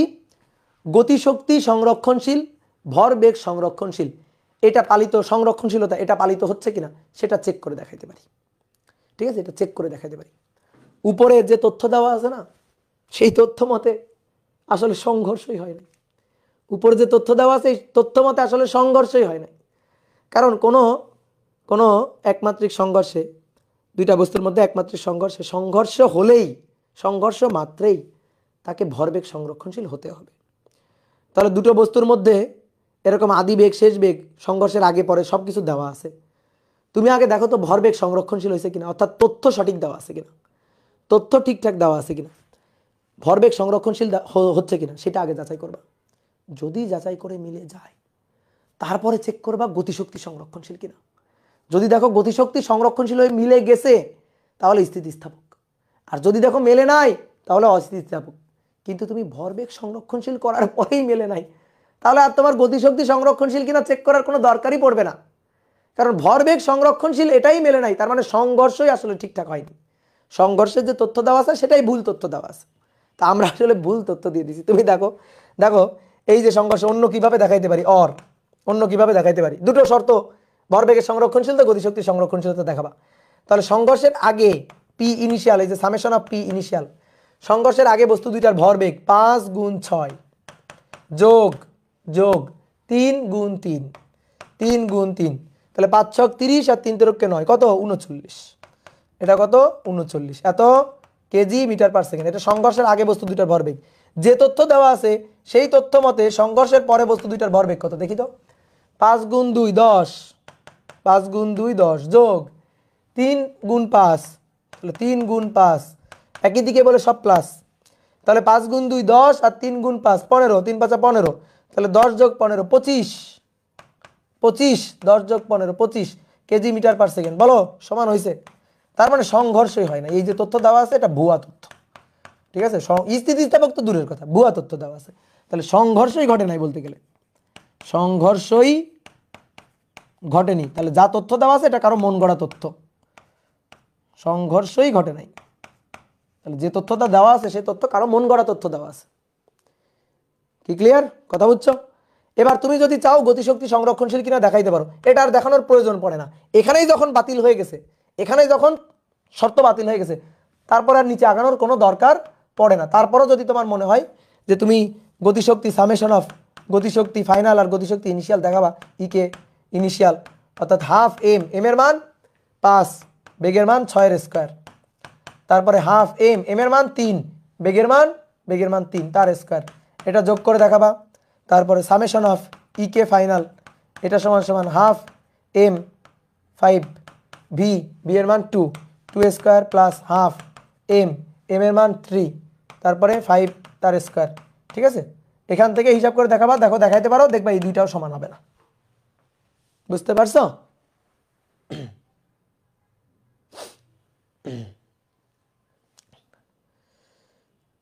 ওকে, ক্লিয়ার? খুবই সুন্দর ম্যাথ, খুবই সুন্দর। তাহলে বুঝতে পারছো, কনসেপ্ট একেবারে পানির মতো ক্লিয়ার রাখবা। ওকে, তাহলে চলো এবার একটা ছোট্ট ছোট্ট কনসেপ্টের ম্যাথ করি। ম্যাথ না, এটা আসলে 2 মার্কের প্রশ্ন, ঠিক আছে, অনুধাবনমূলক প্রশ্ন আছে। যে দেখাও যে দুটি বস্তুর মধ্যে দুইটি বস্তুর মধ্যে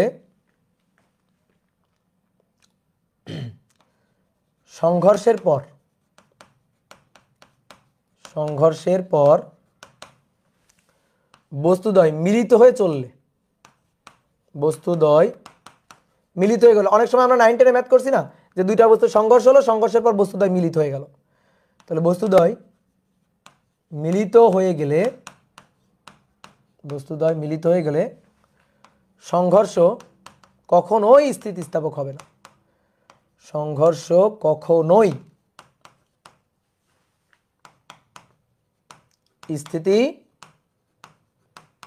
স্থিতিস্থাপক হবে না, এটা দেখাইতে হবে, এটা ব্যাখ্যা করতে হবে আর কি। ঠিক আছে, 2 মার্কের প্রশ্ন আসবে কিন্তু, যে দুইটা বস্তুর মধ্যে যদি সংঘর্ষের পর বস্তু দুইটা মিলিত হয়ে যায়, তাহলে সেই সংঘর্ষ না কোনোদিন স্থিতিস্থাপক হবে না। কেন হবে না? কি কারণ? M1 এটা E1, M2 এটা U2, ধাক্কা লাগলো, সংঘর্ষ হলো, সংঘর্ষের পরে বস্তু দুইটা মিলিত হয়ে গেছে। তাহলে ভাই মিলিত ভর M1 প্লাস M2, আর মিলিত বেগ, একটাই মিলিত বেগ V, তার মানে V1 V2 সমান সমান V, মিলিত বেগ তো। তাহলে প্রথম বস্তুর শেষ বেগ V1, দ্বিতীয় বস্তুর শেষ বেগ V2, মিলিত বেগ V সমান সমান একই জিনিস। ঠিক আছে, তাহলে এই হচ্ছে ঘটনা মিলিত হয়ে গেলে। এবার তাহলে কেন এটা স্থিতিস্থাপক হবে না? কেন? কারণ হচ্ছে সংঘর্ষের আগে বস্তু দুইটার বেগের ডিফারেন্স ডেল ইউ এটা আছে, এটা নট ইকুয়াল টু 0, বুঝলা? আর সংঘর্ষের পরে V1 V2 V, তাহলে ভাই ডেল বি কত হবে? আরে ভাই ডেল বি 0। তাহলে আগে নট ইকুয়াল টু 0, পরে ইকুয়াল টু 0। স্থিতিস্থাপক সংঘর্ষ হতে হলে দুনিয়া উল্টে যাক, স্থিতিস্থাপক সংঘর্ষ যদি হয়, স্থিতিস্থাপক সংঘর্ষে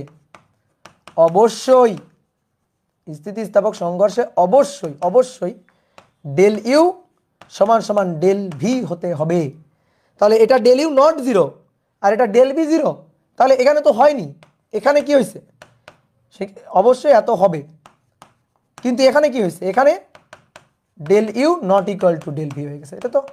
এটা তো হলে হবে না, এটা হয়ে গেছে। তাহলে অতএব সংঘর্ষ স্থিতিস্থাপক হবে না, কখনোই হবে না। তাহলে অতএব কখনোই এই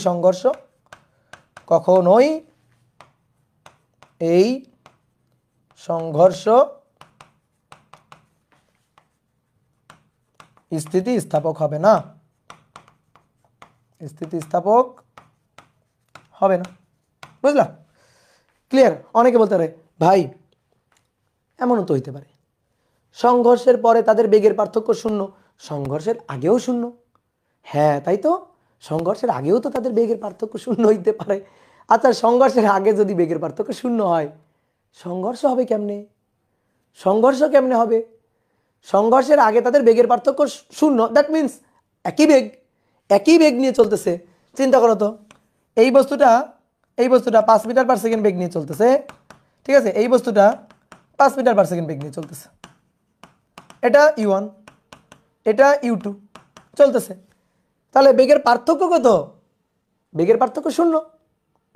তাহলে যদি একই বেগ নিয়ে একই দিকে চলে, ধাক্কা লাগবে জীবনেও? ধাক্কাই তো লাগবে না, সংঘর্ষই তো হবে না। বুঝতে পারছো? সংঘর্ষ যেখানে হবে না সেখানে আবার সংঘর্ষ স্থিতিস্থাপক কেমনে বলি? কি ক্লিয়ার কথা বুঝছো? এইবার দেখো, কেউ বলতে পারে ভাই ধরেন এইটা কি u1 5 মিটার পার সেকেন্ড বেগে এদিকে যাচ্ছে, আর এই যে বস্তুটা এটা উল্টা এদিকে আসতেছে u2। এইবার দেখেন, এইবার তো বেগের পার্থক্য শূন্য, এইবার তো সংঘর্ষ হতে পারে। বলবা?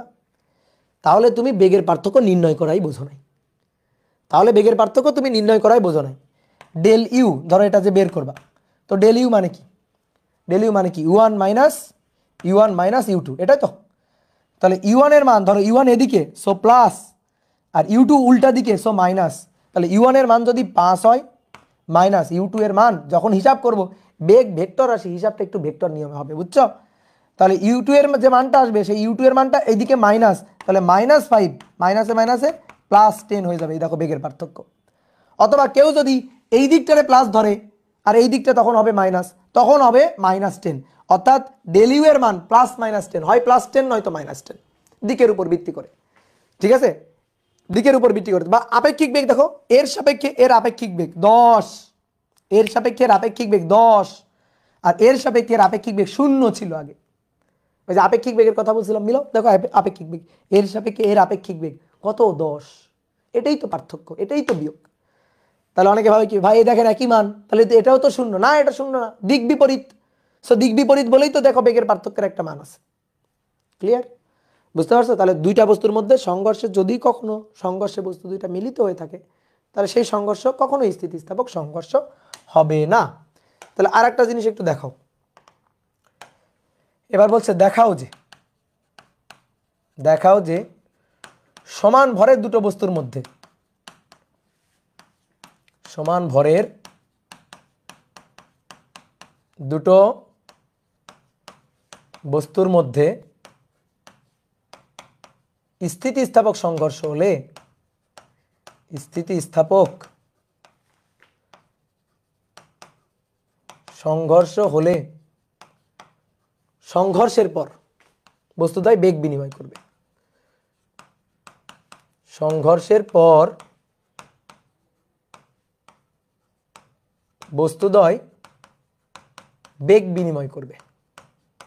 বেগ বিনিময় করবে মানে কি? ব্যাপারটা মানে কি? বেগ বিনিময় করার মানে কি? ধরো এটা m1, এ তো চলতেছে u1 বেগে, এটা m2, এ চলতেছে u2 বেগে। এটা সংঘর্ষের আগে, এবার সংঘর্ষের পরে। তাহলে m1 এ চলবে v1 বেগে, m2 এ চলবে v2 বেগে। তাহলে সংঘর্ষের পরে তারা বেগ বিনিময় করবে। দ্যাট মিনস প্রথম বস্তুর শেষ বেগ হবে দ্বিতীয় বস্তুর আদি বেগ, আর দ্বিতীয় বস্তুর শেষ বেগ হবে প্রথম বস্তুর আদি বেগ।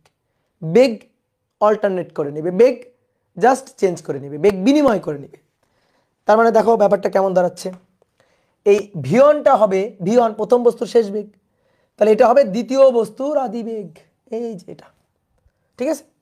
আর দ্বিতীয় বস্তুর শেষ বেগ, দ্যাট ইজ v2, সেটা হবে প্রথম বস্তুর আদি বেগ, অর্থাৎ u1 এর সমান। অর্থাৎ এইটা হবে এইটা। কথা বুঝছো? এইটা হবে এইটা।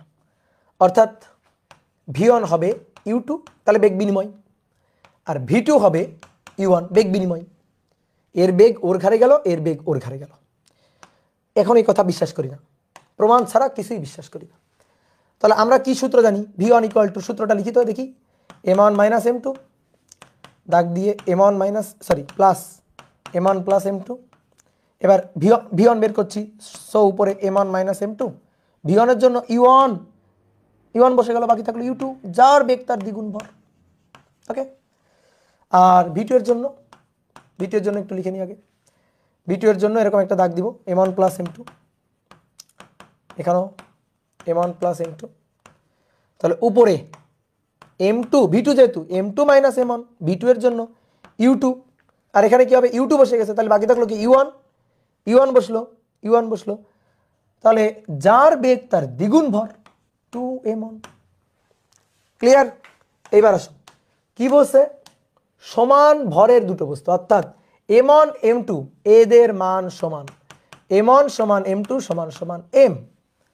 এই জিনিসটা এই সমীকরণ দুটোতে ইনপুট দিয়ে দিই, ঠিক আছে? সমীকরণ দুটোতে ইনপুট দিয়ে দিই। ভাই যদি ইনপুট দেওয়া হয়, দেখো m1 এর মানও m, m2 এর মানও m, তো m মাইনাস m তো 0, আর নিচে কি হবে? নিচে হবে 2m, তো 2m আর হওয়ার দরকার নেই, এটা 0 হয়ে গেছে। এখানে কি হবে? এখানে নিচে হবে 2m, উপর হবে 2m টু m আর u2, তাহলে 2m কাটাকাটি, দেখো এটা 0, পড়ে থাকলো কি u2। তাহলে অতএব v1 হলো u2, এই যে বেগ বিনিময়, দেখো বেগ বিনিময় হয়ে গেল। কত সহজ না, কত মজার জিনিস না বেগ বিনিময়। আচ্ছা এখানে আসো, এখানে m2m minus m2m minus m1 m, কারণ সেম ভর, ডিভাইডেড বাই নিচে 2m u2 plus m1 plus m2, m plus m 2m u1। তাহলে এইটা আর এটা কাটাকাটি গেল, আর এটা হয়ে গেল 0। তাহলে দেখো এই যে v2 ইকুয়াল টু কি হলো? u1, এই যে বেগ বিনিময়, ঠিক আছে? বুঝলা? ওকে, গুড। ঠিক আছে, ধরো দুই বন্ধু শার্ট পরে যাচ্ছিলা, ধাক্কা লাগছে, ধাক্কার পরে শার্ট দুইটা অল্টারনেট হয়ে গেছে, চেঞ্জ করে নিছো। কথা বুঝছো? একজনের শার্ট আরেকজন পরে নিছো, মানে বিনিময় করে নেওয়ার মতো, বেগ বিনিময় হয়ে গেছে। ওকে, চেঞ্জ। তাহলে আসো দেখি আরেকটা সুন্দর ম্যাথ করি। 3 কেজি ও 3 কেজি ভরের দুটো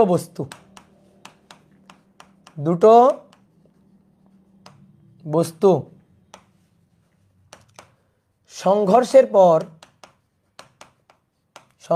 পর যথাক্রমে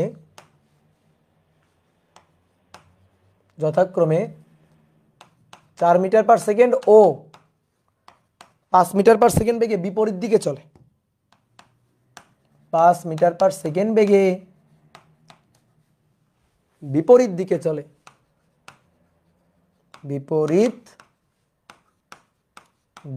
চলে, সংঘর্ষের আগে বস্তুদ্বয়ের বেগ কত? সংঘর্ষের আগে বস্তুদ্বয়ের বেগ কত? বলো, পারবো কিনা? ম্যাথ না করে উত্তর বলো, দেখি কে পারে। ম্যাথ না করে উত্তর বলো।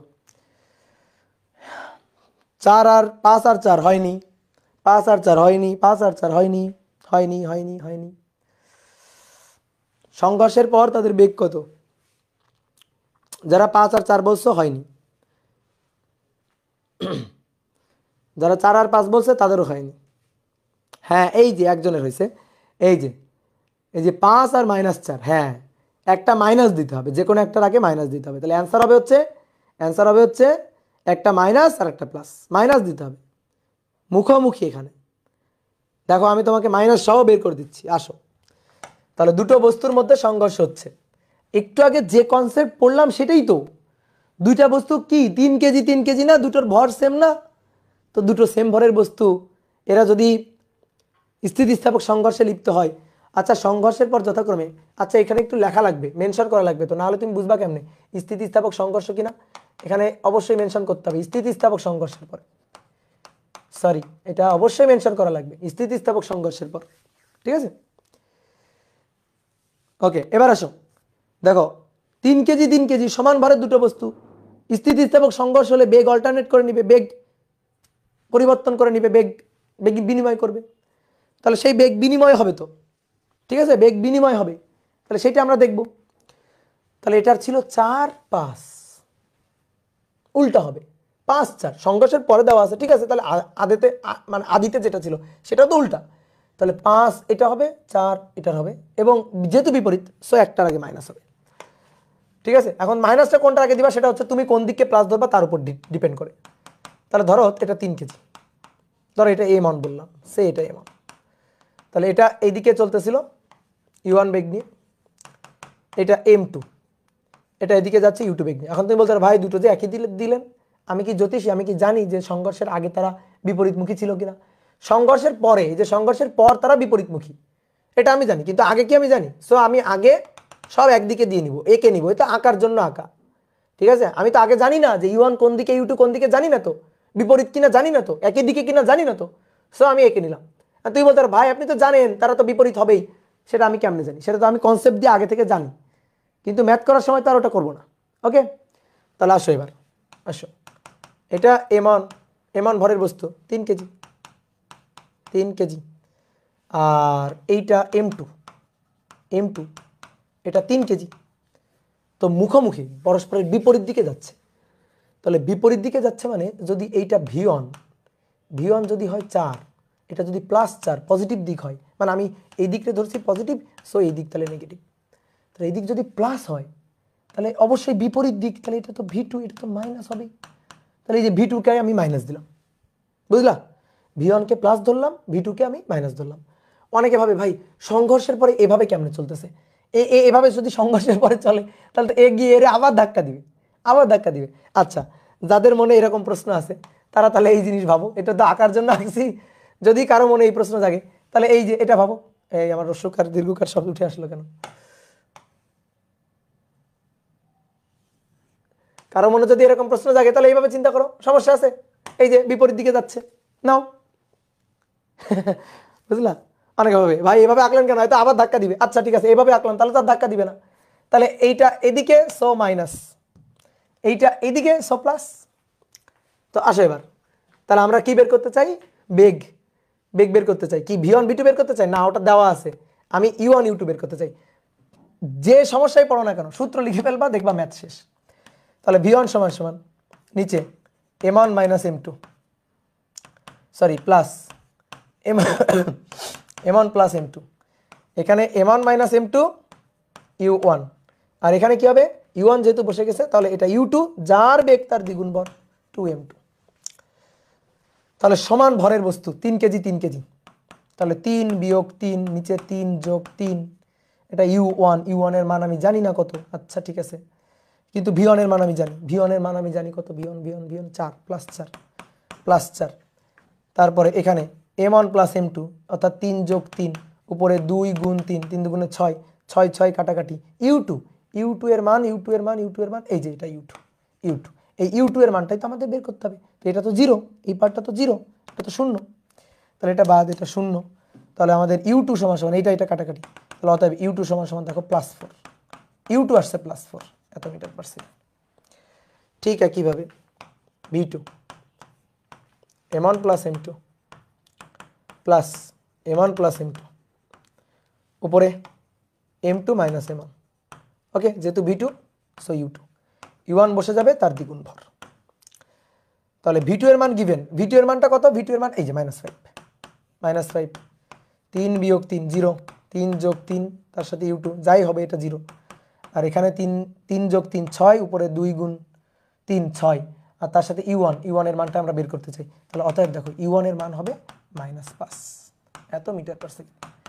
বেগ বিনিময় করে নিবে, তো বেগ বিনিময় করে নিবে মানে এই যে v2টা হবে, একটু আগেই তো আমি তোমাকে প্রমাণ করে দিলাম, দেখো v2টা হবে u1, দেখো তাই হয়েছে, এই যে v2টাই হয়েছে u1, এই যে u1 এটা, ঠিক আছে, v2টাই হয়েছে u1, আর v1টা হবে u2, তাহলে v1টা u2 হয়েছে, দেখো v1টা যা u2 তাই হয়েছে, মানে এটা একটা ম্যাথ করে দেখালাম।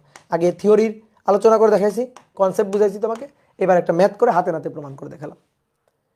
ঠিক আছে, কি বুঝতে পারছো? তাহলে অ্যান্সার হচ্ছে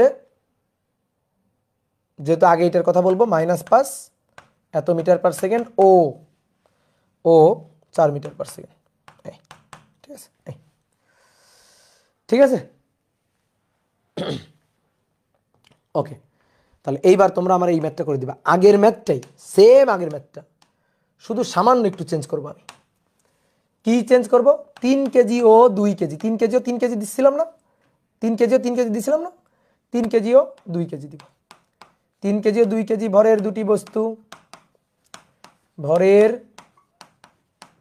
দুটি বস্তু, স্থিতিস্থাপক সংঘর্ষের পরে, স্থিতিস্থাপক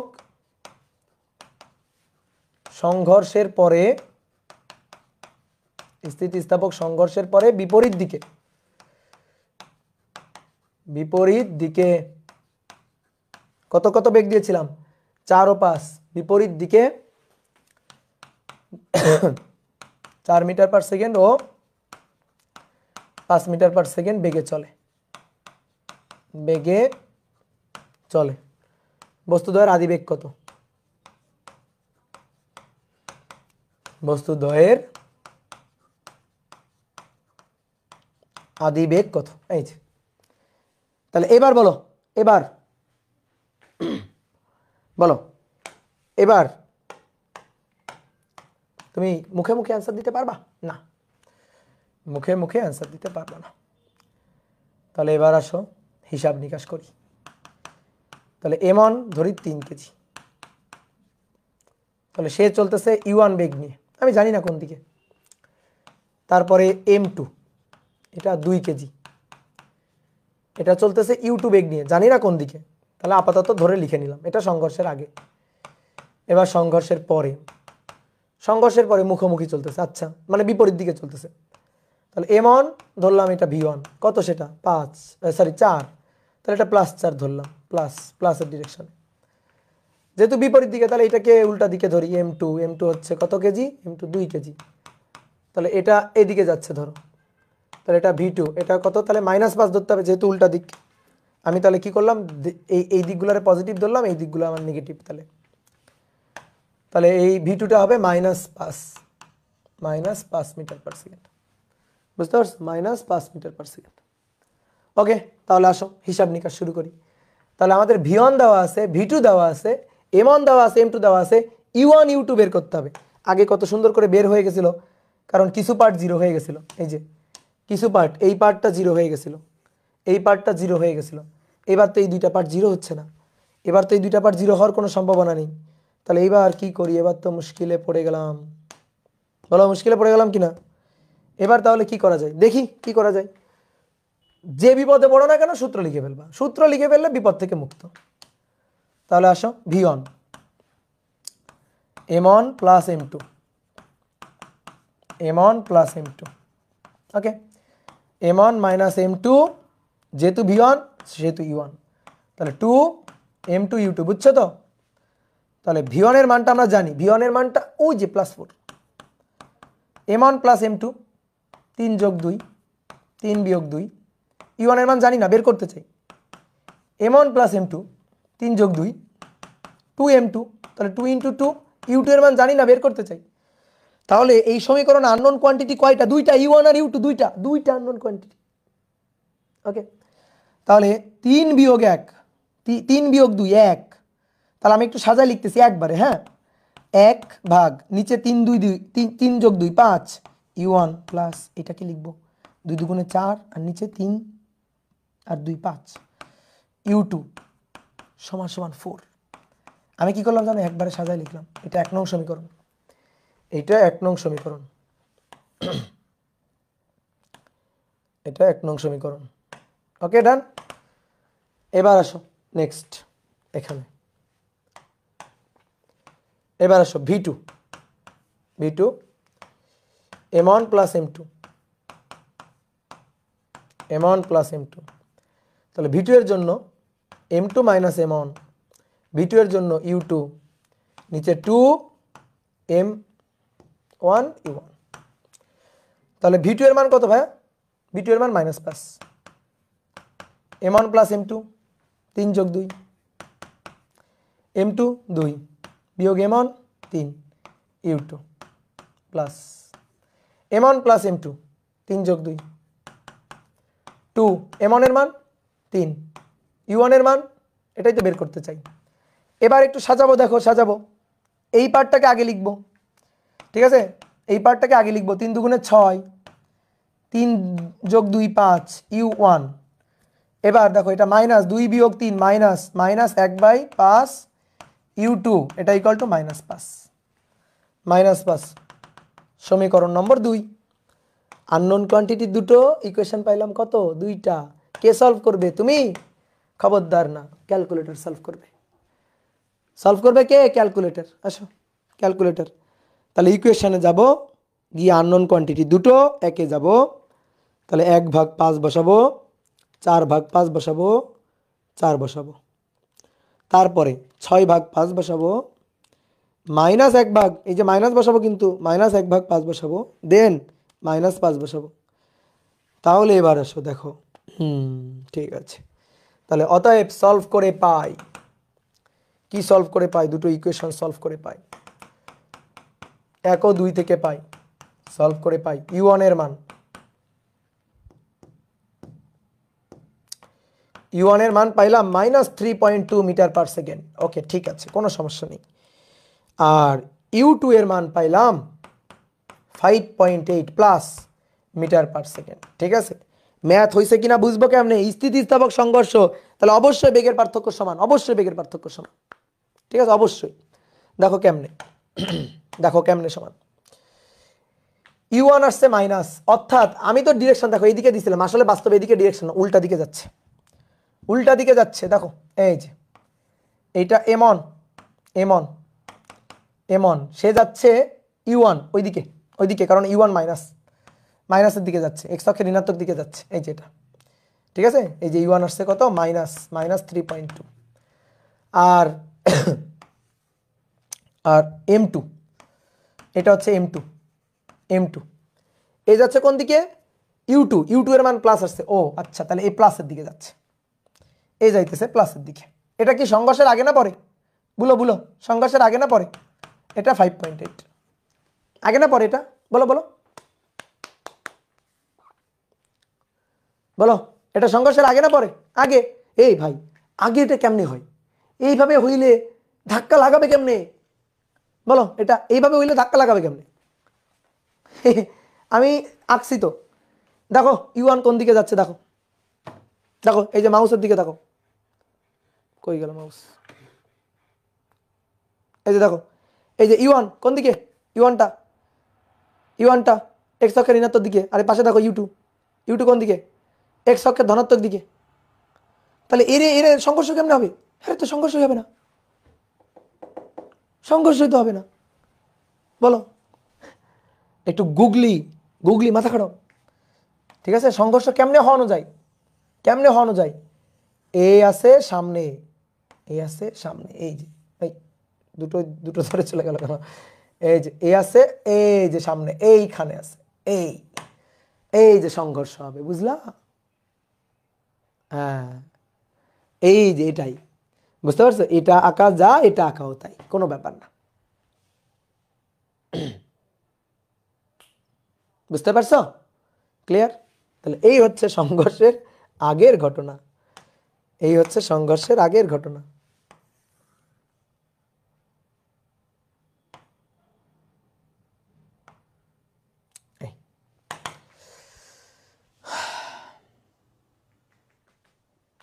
কি বুঝতে পেরেছ? বলো, বুঝতে পারছো কিনা? ঘর্ষণ কখন পড়াবেন? এই তো 2টো ক্লাস পরে ঘর্ষণ পড়াবো। তাহলে তোমাদের একটা ম্যাথ করতে দিই নাকি? বলো, তাহলে তোমরা একটা ম্যাথ করো নাও। এটা কত নম্বর? 5 নম্বর, এটা 6 নম্বর হবে। 6 নম্বর। এম ভরের একটি বস্তু, এম ভরের একটি বস্তু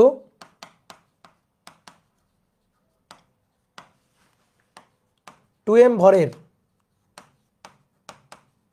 স্থির একটি বস্তুর সাথে স্থিতিস্থাপক সংঘর্ষে লিপ্ত হয়, 2m ভরের স্থির একটি বস্তুর সাথে কি সংঘর্ষে? স্থিতিস্থাপক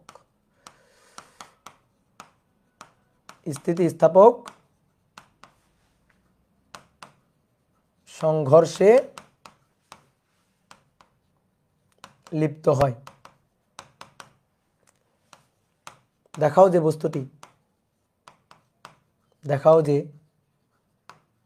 বস্তুটি মানে m ভরের বস্তুটি আর কি, হ্যাঁ, m ভরের বস্তুটি তার গতিশক্তির 1/8 অংশ হারায়, সরি 8/9 অংশ হারায়। তার গতিশক্তির 8/9 অংশ হারায়। খুব সুন্দর একটা কোশ্চেন, ঠিক আছে, বইটা আসা একটা কোশ্চেন, এটা দেখাইতে বলছে। m ভরের একটা বস্তু, এই বস্তুটা গিয়ে একটা 2m ভরের স্থির বস্তুর সাথে, 2m ভরের স্থির বস্তু মানে u2 0, তো স্থির বস্তুর সাথে স্থিতিস্থাপক সংঘর্ষে লিপ্ত হয়। তো সংঘর্ষের পর m ভরের বস্তুর m ভর, তার বেগটা v1, আর 2m ভরের বস্তুর তার বেগটা v2। তাহলে এর যে আদি বেগ u1, সেই u1 কে আমি ধরলাম u, বুঝছো, u1 কে আমি ধরলাম u। ক্লিয়ার? তাহলে m স্থির, m গিয়ে 2m কে ধাক্কা দেয়, ধাক্কা দেওয়ার পর দেখাইতে বলছে, ধাক্কা দেওয়ার পরে দেখাও যে এই m ভরের বস্তুটা তার গতিশক্তির 8/9 অংশ হারাবে। অনেক কথা, কেন ভাই 2m ভরের বস্তুটা এখানে তো বলে নাই, দেখাও যে বস্তুটি, কোন বস্তুটি? এই ভাই, এর কি কোনো গতিশক্তি আছে? তো ও কেমনে গতিশক্তি হারাবে? তাহলে হারাবে এটাকে, হারাবে হচ্ছে এ। তাহলে স্থিতিস্থাপক সংঘর্ষে এ গতিশক্তি হারায়, 1/8/9 অংশ গতিশক্তি হারায়।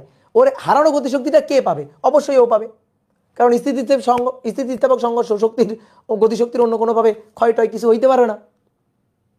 বুঝতে পারছো?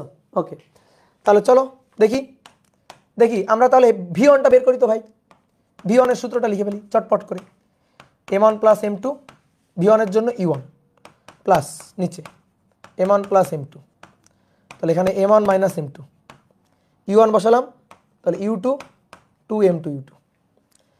তাহলে এখন আসো মান বসাই দিব। m1 এর মান, এই যে এটা m1, এটা m2, m1 এর মান m মাইনাস m2 এর মান 2m, নিচে m plus m 3m, u1 এর মান u, আর এটা স্থির বস্তু u2 0, তাহলে যাই বসাই না কেন u2 তো 0, তাহলে পুরোটি 0।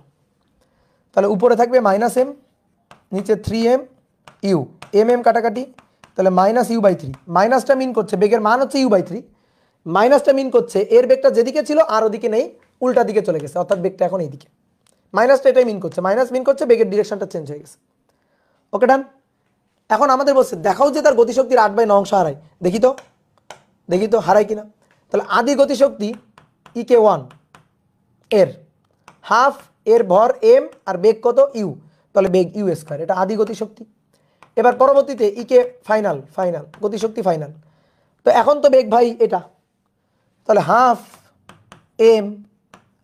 m v1², তো ভাই হাফ m v1 মানে হচ্ছে মাইনাস u/3, তো তার স্কোয়ার, তাহলে 3 × 9, তাহলে 1/9 হাফ m u²। হারায় মানে বিয়োগ করো, ডেল ইকে হারাবে, তাহলে হারাবে হাফ m u², ঠিক আছে। এই যে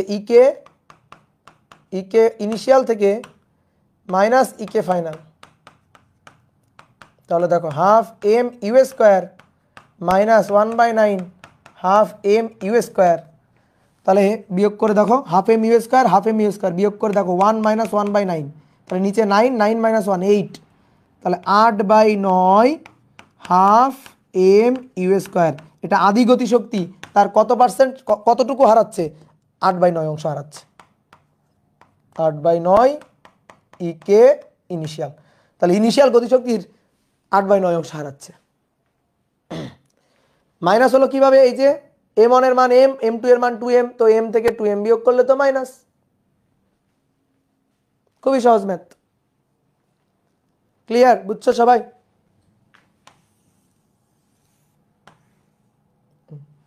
খুবই সহজ। ওকে, ডান। তাহলে এবার তোমাদের টেস্ট, এবার একটা শেষ ম্যাথ, এটা তোমাদের টেস্ট। 7 নম্বর বলা হচ্ছে 4 কেজি ভরের কোনো বস্তু 5 মিটার পার সেকেন্ড বেগে সরল রৈখিক পথে চলে। সরল রৈখিক পথে চলে একই দিকে চলতে থাকা, একই দিকে 4 মিটার পার সেকেন্ড বেগে, একই দিকে 4 মিটার পার সেকেন্ড বেগে চলতে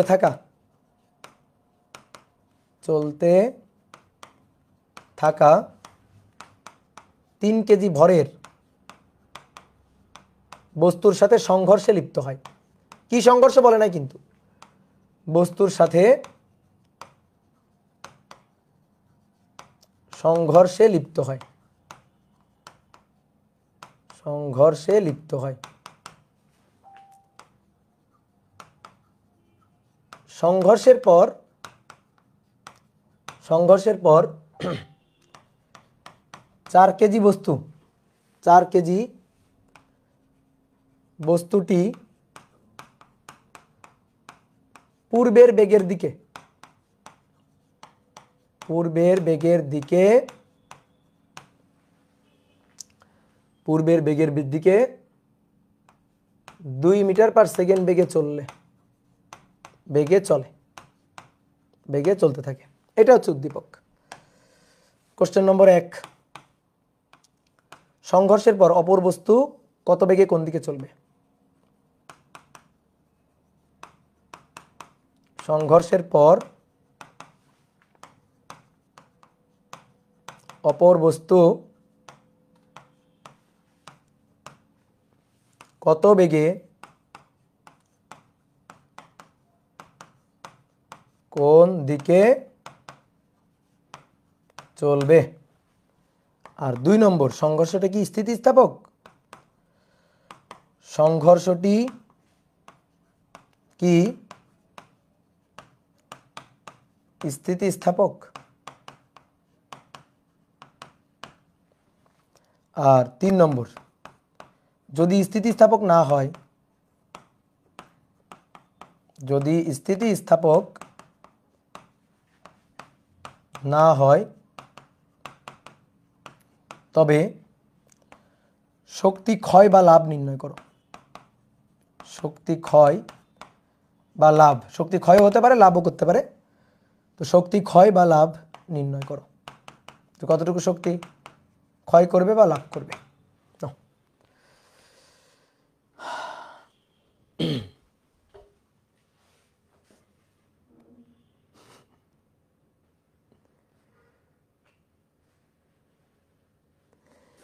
এটাই শেষ, নাও এটাই শেষ। এই কান্নাকাটি করিও না, ছোট মানুষ খালি কান্নাকাটি করে। একটু বেশি পড়লে কি হয়? হ্যাঁ, একটু বেশি পড়াশোনা করলে কি হয় বলো? 4 কেজি ভরের বস্তু 5 মিটার পার সেকেন্ড বেগে সরল রৈখিক পথে চলে। আসো আঁকি তো। এই যে 4 কেজিকে আমি বললাম এমন 4 কেজি, তো 4 কেজি ভরের বস্তুটা সরল রৈখিক পথে চলতেছে 5 মিটার পার সেকেন্ড বেগে। তাহলে U1 পাস সরল রৈখিক পথে একই দিকে চলতে থাকা, তার মানে একই দিকে। আচ্ছা ঠিক আছে, একই দিকে চলতে থাকা 4 মিটার পার সেকেন্ড বেগে চলতে থাকা, তাহলে এটা U2 একই দিকে যেহেতু, তাহলে +4। 3 কেজি ভরে একটি বস্তুর সাথে সংঘর্ষে লিপ্ত হয়, তাহলে M2 3 কেজি সংঘর্ষে লিপ্ত হয়, হলো সংঘর্ষে লিপ্ত হলো। এবার সংঘর্ষের পরে 4 কেজি বস্তুটি পূর্বের বেগের দিকে, মানে পূর্বে যেদিকে যাচ্ছিল ওই একই দিকে 2 মিটার পার সেকেন্ড বেগে চলে, ভালো কথা। তাহলে 4 কেজি অর্থাৎ M1 পূর্বের দিকে, একই দিকে যেদিকে যাচ্ছিল ওই দিকেই। V1 কত বেগে চলে? 2 মিটার পার সেকেন্ড বেগে, 2 মিটার পার সেকেন্ড বেগে চলে। তাহলে অপরটা আমি জানি না, M2 জানি না, কত বেগে কোন দিকে যাবে আমি জানি না। তো ভাই একদিকে আঁকলেন যে, আরে জানি না তো ভাই কোন দিকে, আমি জানি না তো আঁকলাম আর কি, কোনো মতে আঁকলাম। যদি এদিকে না হয়, পজিটিভ দিকে না হয়, তাহলে নেগেটিভ দিকে হবে, তার মানে উল্টা দিকে হবে, সেটা আমার মান এসে বুঝে দিবে। তাহলে এইদিকে আমরা প্লাস ধরলাম, এইদিকে তাহলে মাইনাস ধরলাম, ভেক্টর। ওকে, তো চলো শুরু করি চলো। প্রথমটা খুবই সহজ কোশ্চেন, সংঘর্ষের পর অপর বস্তু কত বেগে কোন দিকে চলবে। তার মানে ভাই ভি টু বের করতে বলছে, তো ভরবেগের সংরক্ষণশীলতা ভি টু দেওয়া নেই, দেওয়া থাকলে তো ডাইরেক্ট যাচাই করতে বলতো সংঘর্ষ স্থিতিস্থাপক কিনা, ডাইরেক্ট যাচাই করো। এবার ভি টু তো দেওয়া নেই, তাহলে আমাদের বলছে সংঘর্ষের পরে অপর বস্তু কত বেগে কোন দিকে চলবে, তাহলে ভরবেগের সংরক্ষণশীলতা। জাস্ট সংঘর্ষ স্থিতিস্থাপক কিনা অস্থিতিস্থাপক কিনা আমি জানি না, ঠিক আছে, আমি জানি না, বাট যাই হোক স্থিতিস্থাপক হোক অস্থিতিস্থাপক হোক সংঘর্ষ হলেই ভরবেগ সংরক্ষণশীল হবে। তাহলে ভি টুটা আগে বের করি, ভরবেগের সংরক্ষণশীলতা খাটায়। তাহলে ভরবেগের সংরক্ষণশীলতা খাটায় যদি বের করা হয় এম অন, এটা 1 নম্বর করতেছি, এম অন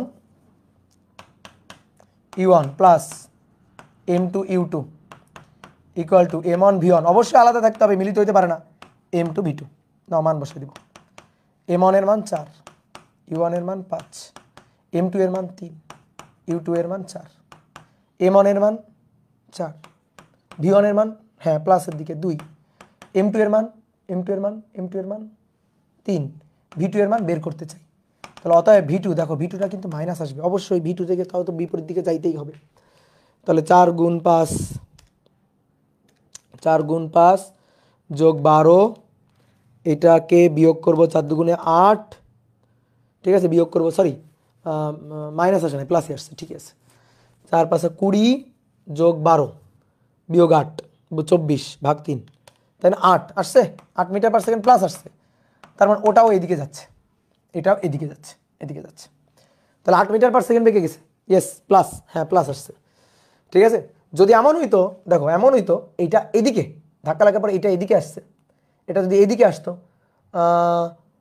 তাও হইতো না, এটা এদিকে আসলে ওটা ওইদিকে যাইতো, ঠিক আছে। এটা আসলে হিসাব করে বলতে হবে, এটা আসলে হিসাব করে বলতে হবে। কিন্তু এমন যদি হয় কোনো একটা বস্তু বিস্ফোরণ হয়, তাহলে এক টুকরা এদিকে গেলে আর এক টুকরা এদিকে যাবেই, এটা কনফার্ম, ঠিক আছে। কিন্তু এখানে সংঘর্ষ তো, এটা বেগের উপর ডিপেন্ড করবে।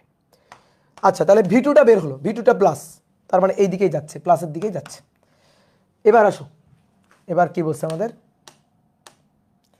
সংঘর্ষটা কি স্থিতিস্থাপক, বলো সংঘর্ষটা কি স্থিতিস্থাপক, সংঘর্ষটা স্থিতিস্থাপক কিনা চেক করতে হবে।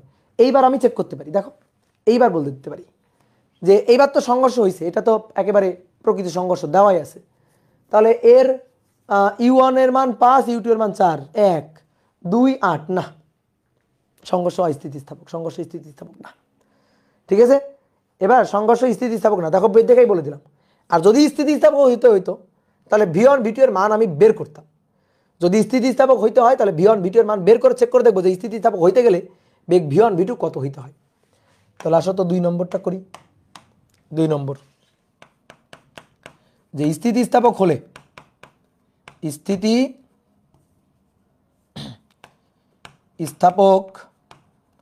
হতে হলে ভি1 এর মান m1 plus m2 u1, m1 minus m2 plus নিচে m1 plus m2 u2 2 m2। তাহলে এখানে মান হইতে হবে m1 এর মান 4, m2 এর মান 3, নিচে 4 যোগ 3, u1 এর মান 5। আচ্ছা, m1 প্লাস m2 4 যোগ 3 2 m2 3, u2 4। তাহলে এটা হইতে হবে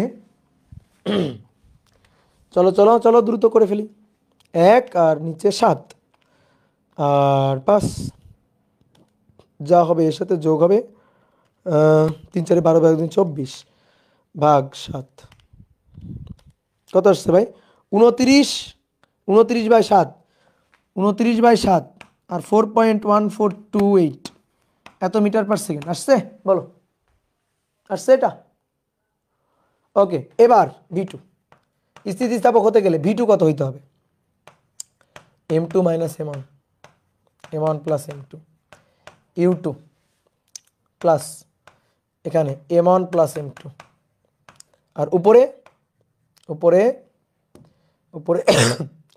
u1 2 m1। তাহলে নিচে 4 যোগ 3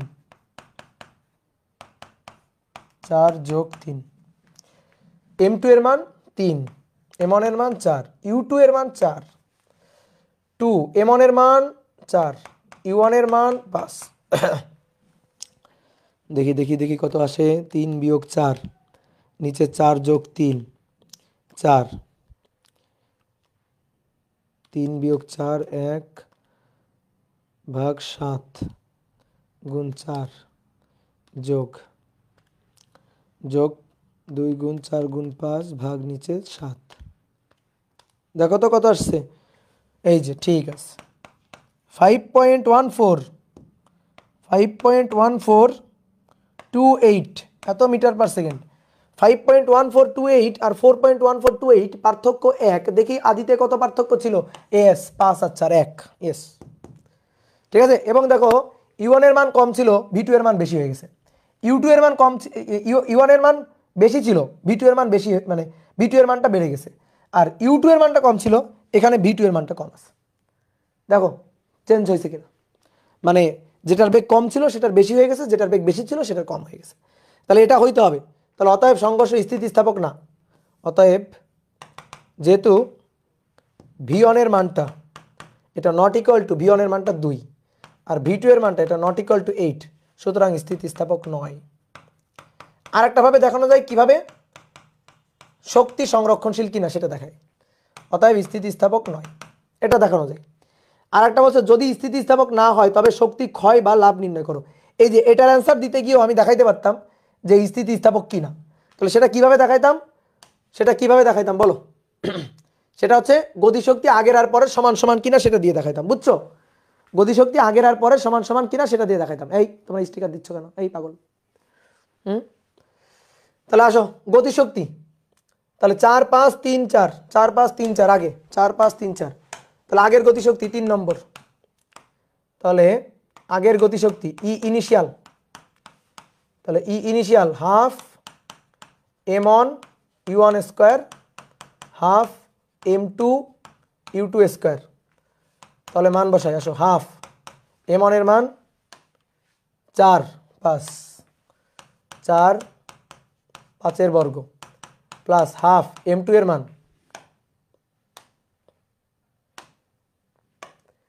m2 এর মান 3, u2 এর মান 4, 3 4। তাহলে 0.5 যোগ 4 গুণ 5 বর্গ, তারপরে 0.5 গুণ 3 গুণ 4 বর্গ, 74 জুল। এই দেখো তো হয়েছে কিনা, 74 জুল। এবার কান দিও না, পড়ো পড়াশোনা করো। Final half m1 v1 square half m2 v2 square, এবার হাফ m1 এর মান 4, v1 এর মান 2, ঠিক আছে, v1 এর মান 2 আর v2 এর মান 8।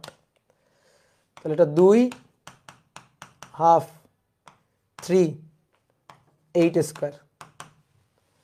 তাহলে 0.5 ইন্টু 4 ইন্টু 4, তার সাথে যোগ করব 0.5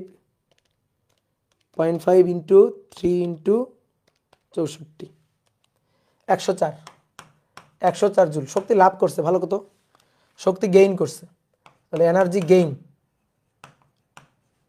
ঠিক আছে, এনার্জি লস না, এনার্জি গেইন করছে, গেইন ই ফাইনাল মাইনাস ই ইনিশিয়াল। তো কতটুকু, 104 বিয়োগ 74, 104 বিয়োগ 74, 30 জুল। ঠিক আছে, তাহলে শক্তি গেইন কত, এটা হচ্ছে অ্যান্সার। আর স্থিতিস্থাপক কিনা সেটা আমি কেমনে দেখাইতাম, এই যে E initial not equal to E final. ভরবেগ সংরক্ষণশীল বাট গতিশক্তি সংরক্ষণশীল না। ই কে ইনিশিয়াল, ই কে এটা, হ্যাঁ, ই কে ইনিশিয়াল আর ই কে ফাইনাল সমান সমান না, অতএব স্থিতিস্থাপক নয়, অস্থিতিস্থাপক সংঘর্ষ। স্থাপক সংঘর্ষ,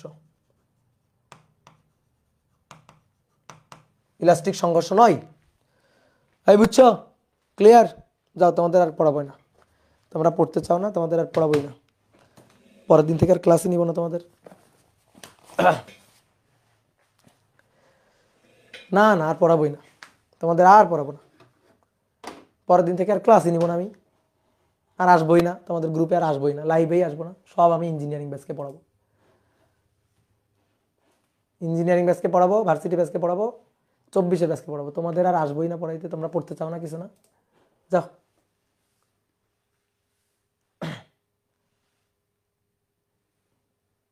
না না, আমার ধরে রেখে লাভ নাই, আমার সাদাসাদি করে লাভ নাই, আমি পড়াবোই না, পড়াবোই না আর। হ্যাঁ, যতই এখন বলো আমি পড়াবোই না আর একটুও পড়াবো না, আর একটুও পড়াবো না। এখন এখন কোনোভাবে এত এত খোসামত তোষামত কোনো কিছু করে লাভ হবে না, এখন আর পড়াবোই না, মোটেই পড়াবো না এখন।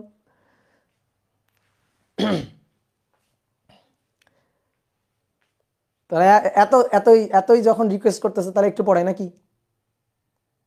তাহলে এত যখন রিকোয়েস্ট করতেছে একটু পড়াই, আবার তোমরা মাইন্ড করবা, তাহলে এখন পড়াই, আরেকটু পড়াই, আরেকটা ম্যাথ করাই, চলো চলো আরেকটা ম্যাথ করাই, চলো। আমি কিন্তু আমি কিন্তু করাইতে চাই, তো তোমরা করাইতে বলছো, আমি কিন্তু করাইতে চাই, তোমরা করাইতে বলছো, ঠিক আছে? আমি কিন্তু বলছিলাম ছেড়ে দিব, তোমরা এত রিকোয়েস্ট করলাম, না ভাই করান করান করান, ঠিক আছে?